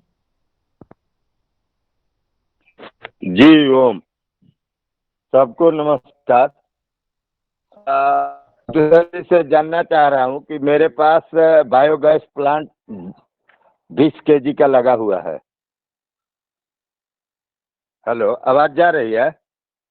बिल्कुल आ रही है। अच्छा, तो अब मैं दिखा नहीं पाता हूँ क्योंकि पता नहीं है। ये 20 केजी गोबर वाला लगा रखा हूँ खर्चे पर, जिसमें हमको 19,000 खर्च आया था। और उसके बाद जो ये दुष्यंत जी प्रक्रिया कर रहे हैं, तो क्या हमको करना है? क्योंकि हमारा 2-3 आदमी को खरीदवाया था, लेकिन सबका बंद हो गया है टूट टाट के। हमारा जारी है। इसको आधा मैं जमीन में गाड़ रखा हूँ और उसके बाद सीमेंटेड करके और एक हाउस बना रखा हूँ जिसमें सैलरी गिरता है, और एक तरफ है जहाँ सैलरी जाता है। उससे एक गाय है, एक बछिया बची हुई है, क्योंकि मेरे भ्राता श्री नहीं रहे तो इसके कारण मैं एक ही रखा हूँ। उससे भी मेरा एक टाइम का भोजन बनता है। लाइट की समस्या नहीं, इसलिए लाइट नहीं तो लाइट भी दे रहा था कि लाइट भी इससे ले सकते हैं। तो ये जो सैलरी निकलता है, इससे हम आगे क्या कर सकते हैं? तो जो बायोमास या क्या बोल रहे हैं बनाने के लिए? हेलो,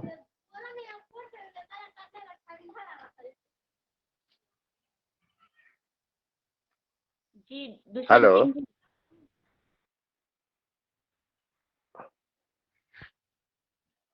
जी अब तक आवाज आ रही है आदरणीय?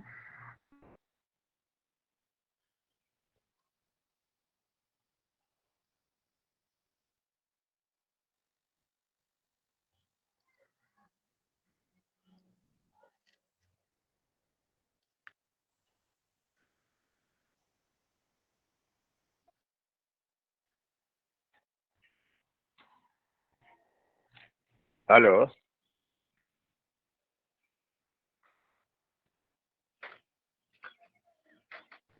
जी आ रही है आपकी आवाज, बोले जी। तो मैं आपको दिखा रहा हूँ बायोगैस प्लांट का। ये देखिएगा,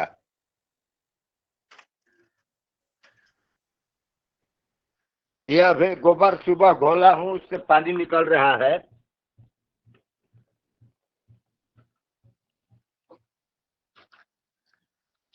ये सिंटेक्स कंपनी बनाती है। ये देखिए सिंटेक्स का फोटो है, और इतना ये हार्ड होता है कि चूहा या चूहा का पापा भी नहीं काट सकता है इसको। हेलो जी, जी आप बोलते रहे, बताते रहे, आपकी आवाज आ रही है। ये सिंटेक्स कंपनी बनाती है। सिंटेक्स कंपनी को कांटेक्ट करेंगे। चूल्हा भी दिल्ली से मंगवाया, एक चूल्हा मेरा खराब हो गया था, तो उसी में से चूल्हे पर मारा मैं गूगल पर, तो कंपनी से बात हो गया, तो फिर मैं वहां से एक चूल्हा अलग से 3,000 का मंगवाया। तो दुष्यंत जी हैं अभी लाइन जी में? जी अभी जुड़े हैं, जी जी जी अभी जी जुड़े हैं दुष्यंत जी मैं भाई साहब। तो जी उसके बताओ। आगे हम क्या कर सकते हैं, क्या कैसे क्या कर रहे हैं, उसके विषय में थोड़ा। सैलरी से तो मैं वर्मी बनाता हूँ। वर्मी कंपोस्ट डालिए तो इतने केचुए सुबह, जैसे हम कोई सब्जी अच्छी खाते हैं, अच्छा बनता है तो कैसे आदमी खाता है पनीर की तरह, वैसे केचुआ उसी समय 2 दिन जी जी में 2-4 लाख बढ़ जाते हैं। जी जी। तो एक काम करिए, जो आपकी सैलरी निकल रही है, जी ठीक जी है, जी अपना जो, मेरी आवाज आ रही है प्रॉपर? जी जी जा आ रही है। हाँ ठीक है। तो जो सैलरी आपकी निकलती है उसको आप वर्मी कंपोस्ट में जो कन्वर्ट करते हैं, तो उसके पानी का क्या करते जी हैं? पानी को फिल्टर कैसे कराते हैं?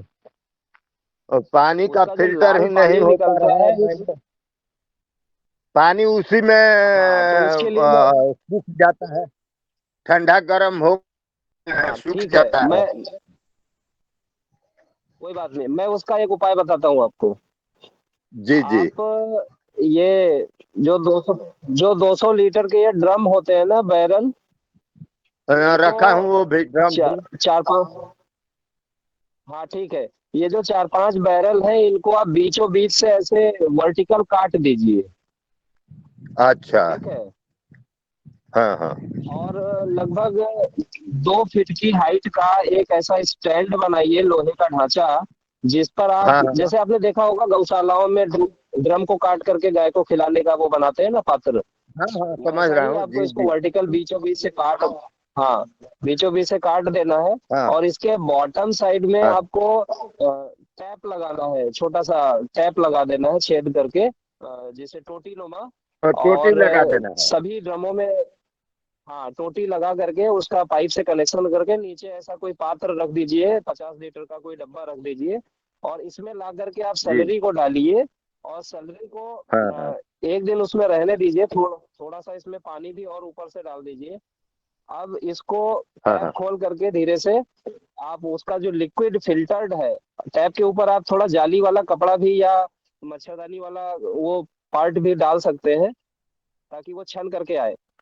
तो पानी पानी आपका निकल करके नीचे आ जाएगा, और ऊपर आप अपना चाहे वो केचुए से डिकम्पोज कराएं, या जरूरी नहीं है केचुए से डिकम्पोज करना, क्योंकि बायोगैस का जो सूखा सैलरी है तो वो जल्दी सूख जाएगा, क्योंकि उसका पानी तो हम एक्सट्रैक्ट कर लेंगे नीचे वाश के रूप में। और ये भी आपका एक तरीके का समझ लीजिए न्यूट्रिशन का काम करेगा। 100 जितना हम दे रहे हैं बेनिफिशियल, उतना अगर नहीं होगा तो फिर भी 80% तो काम करेगा।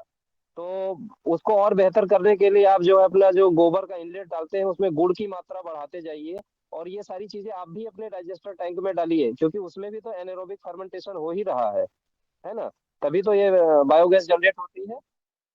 और अच्छी गैस जनरेट हो इसके लिए उसमें गुड़ का प्रयोग करें, और अपने ये जो बायो वेस्ट है ये सब भी आप उसमें डालें, और जैसा आप बना चुके हैं तो उसी में आप उसको एडजस्ट करके थोड़ा सा और मॉडिफाइड कर सकते हैं। तो पानी आपको मिल जाएगा छना छना है, जिसको आप अपने ड्रिप से चला सकते हैं, आप अपने फ्लड में दे सकते हैं, अपने बैक्टीरिया कल्चर के साथ चला सकते हैं, स्प्रे में भी इसको यूज कर सकते हैं 15 से 20% का। तो अच्छा ग्रोथ प्रमोटर का काम करेगा, प्लस आपको सूखी खाद मिल जाएगी, जो कि आप 2-4 दिनों के हफ्ते भर के बाद में आप निकाल करके अलग कर लीजिए।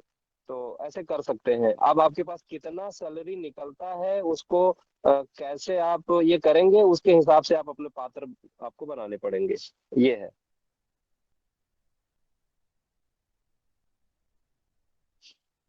जी आदरणीय बिंदेश्वर जी तिवारी जी, भाई साहब, और भी कुछ पूछना है?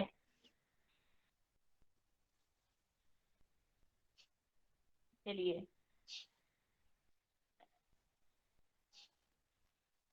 आगे आदरणीय वर्मा जी को बुला ले, सुमित वर्मा जी, सुमित वर्मा जी। जी सुमित वर्मा जी। जी भाई साहब, आपका स्वागत है। बीच में गुरुजी माफी चाहूंगा, सुमित जी वर्मा जी को बुलाया तो उनके यहाँ से भाभी जी हमारे फार्म हाउस के विजिट पे आई हैं। ये भाभी जी हैं।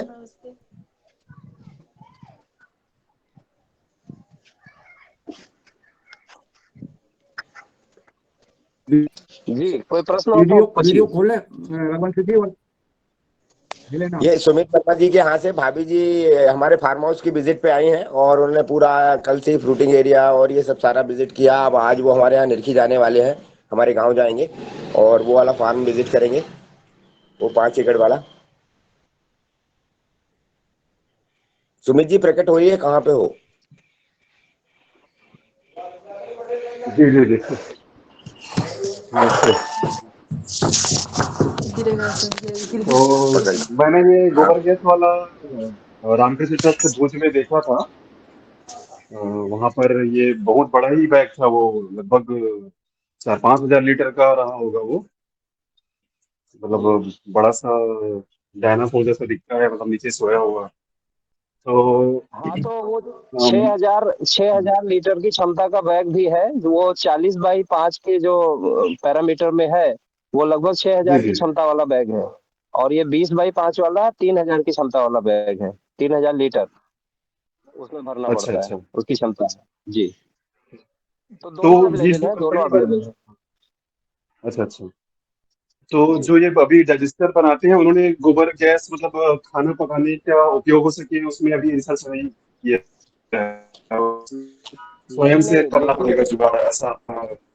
हाँ, अभी तो फिलहाल जुगाड़ वाली व्यवस्था है, लेकिन इसको अगर हम बड़े बड़े बैग्स बड़े पैमाने पर लगाते हैं, जैसे कोई गौशाला है, अपने पास ज्यादा मात्रा में गोबर और वेस्ट पैदा होता है, तो जितना हमारे पास इनपुट की मात्रा अवेलेबल है, उसी हिसाब से हम अपना बैग का चुनाव करें। और जब हमारी गैस ज्यादा बनेगी, तो उसको हम उसका बैग में स्टोर करने के लिए भी व्यवस्था हमने दे रखी है कि आप उसको एक बैग में स्टोर कर सकें। इसी प्रकार का बैग है, इसी मटेरियल से बना हुआ है।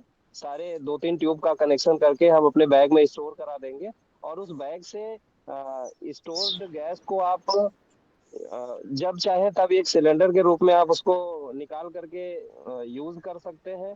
या आगे फ्यूचर में, हमने अभी जैसा कि पहले बताया कि 6-8 महीने के अंदर हम लोग इस दिशा में प्रयासरत हैं कि बड़े पैमाने पे अगर गैस किसी के यहाँ जनरेट हो रही है, तो उसको कैसे हम कंप्रेस करके सेम उसी प्रेशर के तरीके से कैसे गैस सिलेंडर में भर करके और लोगों को डोमेस्टिक सप्लाई दे सके। तो एक छोटा सा बिजनेस मॉडल अगर कोई डेवलप करना चाहता है, तो उसके लिए भी हम लोग आगे तैयार हो जाएंगे उसकी व्यवस्था देने के लिए। और सस्ते में कैसे हम लोगों को उपलब्ध कराएं, ये हमारा पहला उद्देश्य है कि कैसे हम गैस सिलेंडर सस्ते में कितने का और पड़ेगा वो प्रभावी बना हुआ? तरीके से। अब भाई साहब, आप खुद जोड़ लीजिए उसमें कॉस्टिंग क्या आ रही है। तो आप उस हिसाब से 500-700 रुपए में भी आप गैस प्रोवाइड कर सकते हैं लोगों को, 14 किलो वाला सिलेंडर। नहीं नहीं, सिलेंडर की कॉस्ट क्या है? मतलब जो जो सिलेंडर अच्छा, बना हुआ है बैग उसकी कॉस्ट क्या है? जी, नहीं, बैग सिलेंडर में। नहीं है वो, इसी प्रकार का। हाँ, इसी प्रकार का एक बैग है जो कि 3-4 हजार रुपए में आ जाएगा। 3-3.5 हजार रुपए में वो बैग आ जाएगा गैस स्टोर करने के लिए। जी जी जी। जी, उसकी क्षमता भी लगभग आपकी समझ लीजिए, लगभग वो 2,000 लीटर गैस को कैरी कर सकता है अपने अंदर। इतनी क्षमता है उस बैग की। बहुत बढ़िया। और 2,000 केजी कितनी देर चल जाता है चूल्हे में? अब ये सब तो अभी प्रैक्टिकल का विषय है भाई साहब। हमने इतने बड़े पैमाने पर भी काम किया नहीं है। हमने सिर्फ अभी समझ लीजिए 1.5 साल से हम लोगों ने इस पर काम शुरू किया है। तो अभी तो हमारा मुख्य उद्देश्य खेती में अच्छा खाद कैसे प्रोवाइड करें, ये है। सेकेंडरी जो गैस पे काम करना है, उसके लिए हम लोग बता रहे हैं कि वर्किंग में है। 6-8 महीने में इस स्थिति में आ जाएंगे कि आपके इन प्रश्नों का भी जवाब दे पाएंगे प्रभावी तरीके से। जी जी जी जी। मुख्य उद्देश्य है खाद पे, और साइड के रूप में गैस। जी जी, बहुत सुंदर, धन्यवाद आदरणीय। और आगे आदरणीय ओंकारनाथ भैया जी ने हैंड राइज किया था। जी, मेरी आवाज आ रही है ओंकारनाथ भैया आप तक?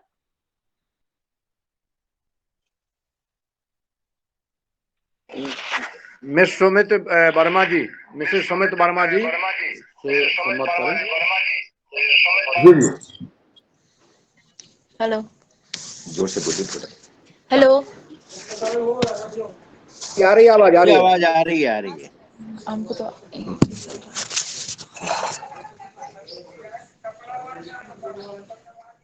जी बताइए अनुभव अपना।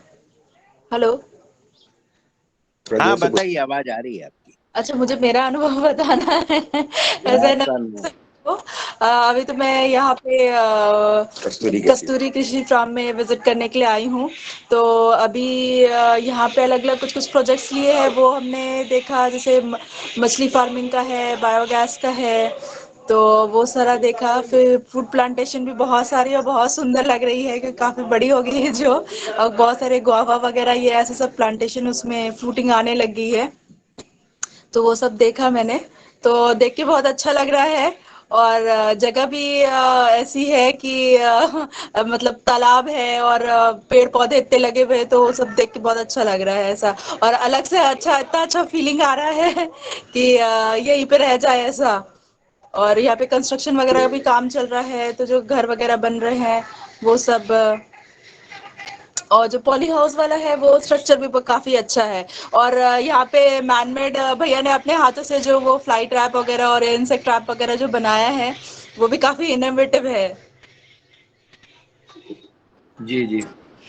तो आप आनंद ले रही हैं सेमरी वाले फार्म हाउस का। हम सब युगहर परिवार के सदस्य वहाँ जा चुके हैं, देख हाँ। चुके हैं, भोजन भी कर चुके हैं, और हाँ। मछलियों को भोजन भी करा चुके हैं, जहाँ अटखेलियाँ करती हैं मछलियाँ। हाँ। वो सब आनंद ले चुके हैं जो आप आनंद ले रही हैं। और हाँ। आज भी ताज़ा हो गई। ये आप वहाँ नहीं रहना अभी, अभी सुमित जी ऐसे ही करेंगे बहुत अच्छा। तो यहाँ से निरखी भी आप देख लें, ये बहुत अच्छा। और देख करके आप जो करेंगी आगे, ये आपकी बहुत बहुत चूंकि धन्यवाद कि आप यहाँ तक आई और आपने विजिट किया और देखा। और वे सुमित जी को और आपको दोनों को मैं सदा इसी प्रकार से प्रसन्न, और इस प्राकृतिक जैविक खेती गाय पालन के ऊपर आप जो कार्य कर रहे हैं, ये चूंकि आप युवा हैं और आप में क्षमता है, और ऐसे क्षमतावान और युवा अगर हमारे भाई बहन आगे आएंगे तो निश्चित है, क्योंकि किसानों के कल्याण के लिए, नहीं तो कहते किसानी कौन करेगा। तो मैं आदरणीय पवन जी को आमंत्रित करता हूं। हमारे पतंजलि पीठ से आदरणीय पवन कुमार जी जुड़े हैं, वो आए और वो भी कमेंट करें। जी नमस्कार। क्योंकि ये फार्म की बात आपने की है, तो एक बार जरा रघुवंशी जी उसको आसपास एक बार दिखा देंगे तो हमारी यादें फिर से ताजा हो जाएंगी। सर रघुवंशी जी, आपके जाने के बाद फार्म को फिर से दिखा में दीजिए। ये पूरा ये वाला जो मॉडल है, यहाँ पे कच्चा किचन बना दिया है। और ये सामने जो आए थे ना, तो ये वाला जो हिस्सा है ये मेस का है। ये मेस बन गया। ये वाले पॉन्ड के किनारे वेलनेस सेंटर की हट्स बन गई है और पास में डिजाइन हो गया है। इधर पे 8 और 8 कैमरा 16 स्लो हिलाओ, कैमरा स्लो करो रघुवंशी जी। कैमरा तेज हिलाते हो आप तो दिखता नहीं है, थोड़ा रोका करो कहीं हल्के से। ये देखिए वो जो किनारा दिख रहा है ना आपको,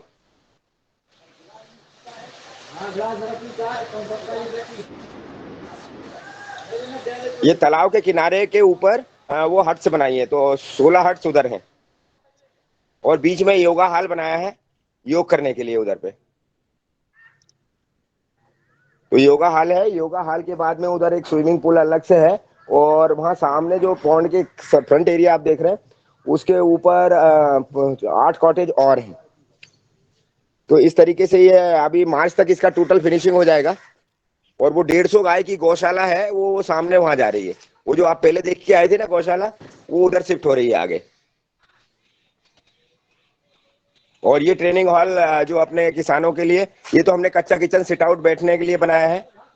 और ये सामने जो है ना, इसमें पूरा ऊपर पे अपना देसी खपरा, देसी कबेलू जो पुरानी हवेली होती थी ना, ये कच्चा सागौन का बस वैसे ही बनाया है।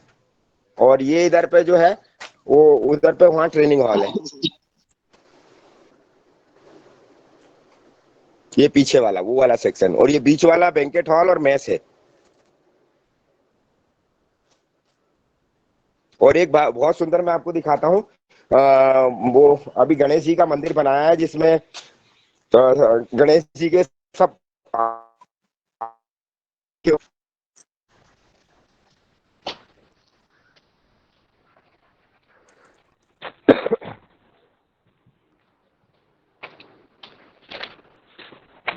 ये बैंकेट हॉल है जो जिसमें आप लोग खाना खा के गए थे। उधर पे ऑफिस बन गया है।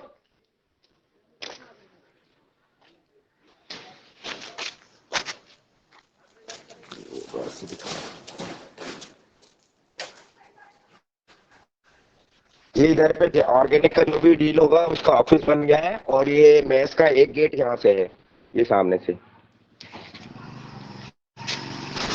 और ये गणेश जी का पूरा मतलब मेन गणेश जी के बाबा शिव जी पार्वती जी का मंदिर।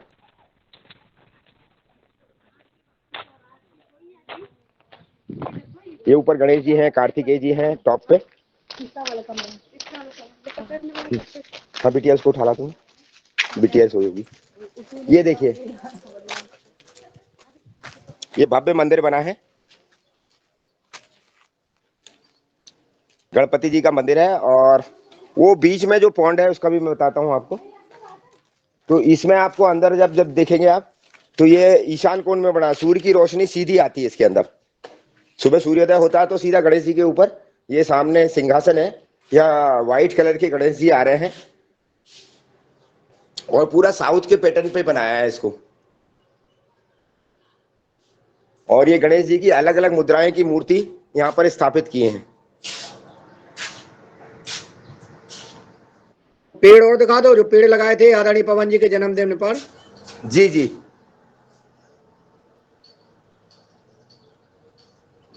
ये गणेश जी की एक मुद्रा है, ये प्रथम मुद्रा और ये दूसरी मुद्रा है। फिर इसके बाद में ये तीसरी मुद्रा है।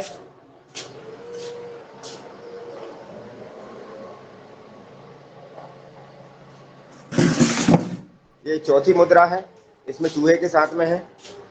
ये दिवस, ये पांचवी,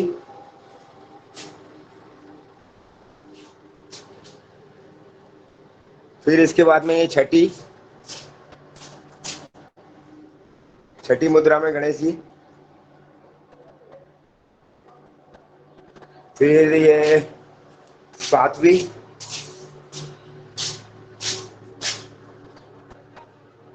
फिर ये कृष्ण भगवान की पीछे मूर्ति ली है। ये पहली जो है ना परिक्रमा उसमें लगी हुई मूर्तियां है। मेन मूर्ति उधर पे बीच में सिंहासन पे ही बैठेगी। और फिर ये गणेश जी की आठवीं। तो 8 मुद्राएं गणेश जी की हैं, जो 8 कलाओं के हिसाब से उन्होंने, उनका जो पैटर्न चलता है, साउथ का एक कलाकार है हमारे पास, वो आके से डिजाइन करवाया है।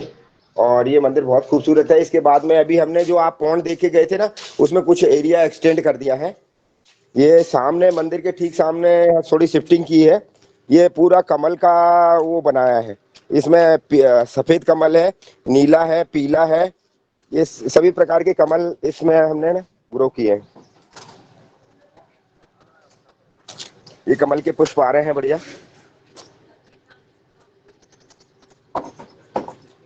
इसमें सफेद भी है, लाल भी है और नीला उधर है। और ये पॉन्ड के चारों तरफ हम लोगों ने ना, वो हमारे यहाँ तिलापिया मछली छेद कर देती थी, मिट्टी खा जाती थी। तो इस एरिया को जो आप देख रहे हैं सामने, इसको एक्सटेंड कर दिया है कि ये अब ये वहां तक प्लेटफॉर्म हो जाएगा, ताकि मंदिर के सामने लोग यहाँ इसके ऊपर खड़े हो सके। इसमें कांच लगना है 55 mm का। और वो सामने आपको बीच पॉन्ड में दिख रहा होगा, वो शेषनाग है। और शेषनाग के ऊपर श्री कृष्ण जी वो कालिया जो वहां पे है उसके फन के ऊपर खड़े हुए हैं। बीच तालाब के बीचों बीच जो बन रहा है, इसमें पानी भर जाएगा तो सिर्फ श्री कृष्ण दिखेंगे और थोड़ा सा वो शेषनाग का फन दिखेगा ऐसा वो वहां पे।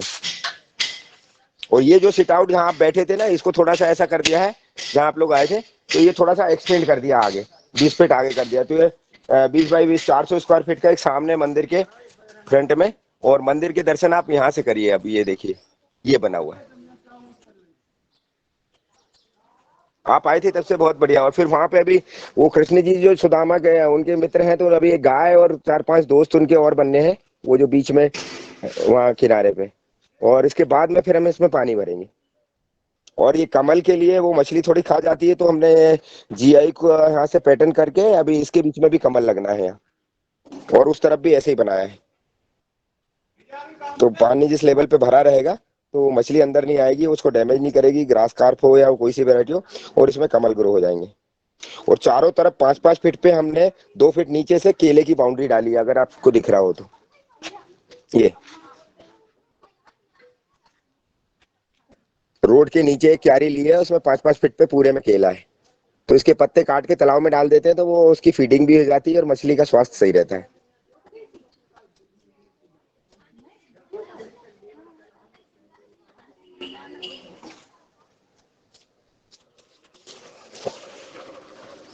और एक ये हमने पंच वृक्ष लगाया है, इसमें आप आइडेंटिफाई करेंगे, ये देखिए बहुत खूबसूरत है, शायद आपको दिख रहा हो, इस साइड से मैं दिखाऊंगा। इसमें 3 कलर है। सबसे पहले अगर आप नीचे देखेंगे तो शायद आपको दिख रहा हो, ये रेड कलर है, रेड कलर के फ्लावर्स आते हैं इसमें। फिर इधर पे ये पिंक कलर है, और फिर ऊपर जाएंगे तो इसमें आएंगे येलो कलर के फ्लावर्स, और ऊपर फिर गुलाबी फ्लावर्स आएंगे। तो 5 कलर का कॉम्बिनेशन है। और सबसे नीचे एक और कलर है जो आपको मैं से दिखाता हूँ, ये वाइट है, ये वाइट कलर का कॉम्बिनेशन किया है। इधर से आएगा, दिख रहा है, ये वाइट कलर आता है नीचे, फिर रेड है, रेड के बाद पिंक है, पिंक के बाद हल्का सा ये येलो फ्लावर आता है इसमें, वो है। और फिर सबसे ऊपर जो टॉप पे है वो समर में आएगा पिंक कलर का। ऊपर तबीबिया रोजिया है, बीच में मुसंडा है, ये आपका पिंक वाला, और फिर इसमें रेड मुसंडा है, और फिर व्हाइट मुसंडा है, और ये अलमंडा है ऊपर वाला, और इसके ऊपर तबीबिया रोजिया है। तो ये 5 वृक्षों का समूह बना के लगाया है। तो वो दूर से ऐसा लगता है कि पता नहीं किसका वृक्ष है, इसमें इतने सारे अलग अलग कलर के फूल है। अब ये ग्रो हो रहा है धीरे धीरे। अब जब अगले सीजन पे ना 3-4-5 महीने में ये इतना इतना खूबसूरत हो जाएगा ये पौधा कि ये कोई आइडेंटिफाई नहीं कर पाएगा कि कितने कलर निकल रहे हैं इसमें से, ये सब मिक्स हो जाएंगे। और फिर बाकी एक इधर पे केला है, फिर ये केसिया फेस्टुला है, वो बांस का गेट बनाया है। बहुत सारा, आप आए थे जब से काफी परिवर्तन हो गया है, लगे ही हैं हम लोग। तो अब पवन सर को भी एक बार और बुलाना है। और इधर पे गार्लिक यही कह रहा है। बहुत सारे नए प्लांट लगाए हैं जी। बहुत ये धन्यवाद रघुवंशी जी, बहुत सुंदर, बहुत सुंदर प्रयास आप। अरे सुमित भैया के यहाँ से भाभी जी आए तो सुबह से ही मेरी परेड हो रही है, पूरा 5 किलोमीटर का राउंड, शाम का राउंड। अब कोई विजिटर आता है तो फिर वो थोड़ा ज्यादा एक्स्ट्रा वर्कआउट हो जाता है। अब वो घर के चलिए, बहुत सुंदर, बहुत बढ़िया जी, बहुत बढ़िया प्रयास आपके। बहुत बहुत आपके पुरुषार्थ को बहुत बहुत बधाई, बहुत बहुत शुभकामनाएं आगे। जी सर। तो भाभी जी गुड़िया को लेके कल आ गई थी, सुमित जी से बात हो गई थी, हमने कहा हमारा फॉर्म दिखा देंगे, फिर इसके बाद में है ना वो वहाँ छोटा लो कॉस्ट वाला भी है हमारे पास, वो भी दिखा देंगे। जी ओम, इनको पूरा विजिट करा दीजिए। हाँ मैं ये बोल रहा था वो सुमित जी से, मैंने कहा कि सुमित जी ऐसा ना हो, वो जंगल हाउस बना रहे थे तो मैंने कहा लो कास्ट पे कैसे काम करना है, एक बार आप आ जाओ तो फिर थोड़ा सा कुछ आपको, जो हम लोग परेशान हुए हैं वो आपको नहीं परेशान होना पड़ेगा, वो हमारे जो यात्रा का लाभ आपको मिल जाएगा। सही बात। क्योंकि उनका डिवोशन देखा कि जब ये वो जिस थोड़ा सा भी बच्ची को, कई लोग होते हैं कि जो बॉम्बे में रह के है, उन्होंने कहा बच्ची को हाई फाई उतना अच्छे से पढ़ाना है, और चाहे एटमॉस्फेयर कैसा भी हो, सांस कैसी भी जा रही हो, लेकिन उनका मानना ऐसा है कि एजुकेशन के अलावा भी स्वास्थ्य सबसे बड़ी चीज है, तो जंगल में रहने का निर्णय लेना ये वो। तो थोड़ा सा कहीं हमारी एक लाइन एक दूसरे की ऊर्जा मैच कर गई। तो फिर मैंने उनसे बात की कि जब भी आप इधर आओ या ऐसा कुछ प्रयास कर रहे हो तो आप नॉन टेक्निकली कुछ भी मत करना। आप नॉन टेक्निकली कुछ करोगे तो फिर क्या होगा कि वो वही चीज है कि आज कर दिया फिर उसको तोड़ के फिर करोगे तो वो आपको आनंद भी नहीं आएगा और पैसे भी खराब हो जाएंगे। तो वो फिर निर्णय लिए कि अभी हम विजिट करते हैं। तो आज उनका निर्णय है, आपने एमबीए किया है, भाभी जी ने एमबीए किया है, एमबीए करने के बाद ये सब करके और ऐसे गांव में रह के वो सब, वो जिस तरीके से उनका जो ड्रीम प्रोजेक्ट पे वो काम कर रहे हैं वो निश्चित ही सराहनीय है। सुमित जी भी बधाई के पात्र हैं, भाभी जी भी बधाई के पात्र हैं कि उन्होंने अपने कल्चर को नहीं छोड़ा और बाकी मिट्टी से जुड़ के काम कर रहे हैं। इसलिए मैं अगेन दोनों पति पत्नियों को बधाई देता हूं और आप सभी का आभारी हूं, आपने हमें बोलने का मौका दिया और हमारे फार्म हाउस को देखा। जी ओम। बस वर्मा जी का लास्ट में कमेंट ले लेते हैं, इनको कैसा लगा। सुमित वर्मा जी और मिस वर्मा जी दोनों संवाद करें और फिर इसके बाद समापन करते हैं। जी, जी। मतलब मुझे तो था ही कि पिछले 10 सालों से हम थोड़ा-थोड़ा इधर-उधर ज्ञान देखने का काम करते थे और अभी भी मैं पुणे में हूँ, तो अभी पास में एक फ़ार्म पता चला है 40 किलोमीटर दूर में, तो वहाँ पर भी सीखने का चलेगा। तो अभी तो हमको कॉपी करना है जो पहले से करते आए हैं अनुभवी और बाद में जब लगेगा कि ये काम नहीं कर रहा है, या हमारे क्षेत्र और विचार से अनुकूल नहीं है, तब उसको हम ज़रूरत के हिसाब से और क्षमता के हिसाब से बदलाव करेंगे। बाकी रघुवंशी जी का बहुत-बहुत धन्यवाद जो उनका पुरुषार्थ है, वो ब बरसों का मेहनत है, उनको सरलता से उपलब्ध हो पा रहा है। धन्यवाद।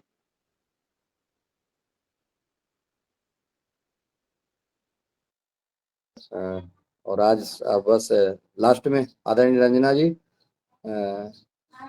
समापन करें, 8:40 हो गए हैं।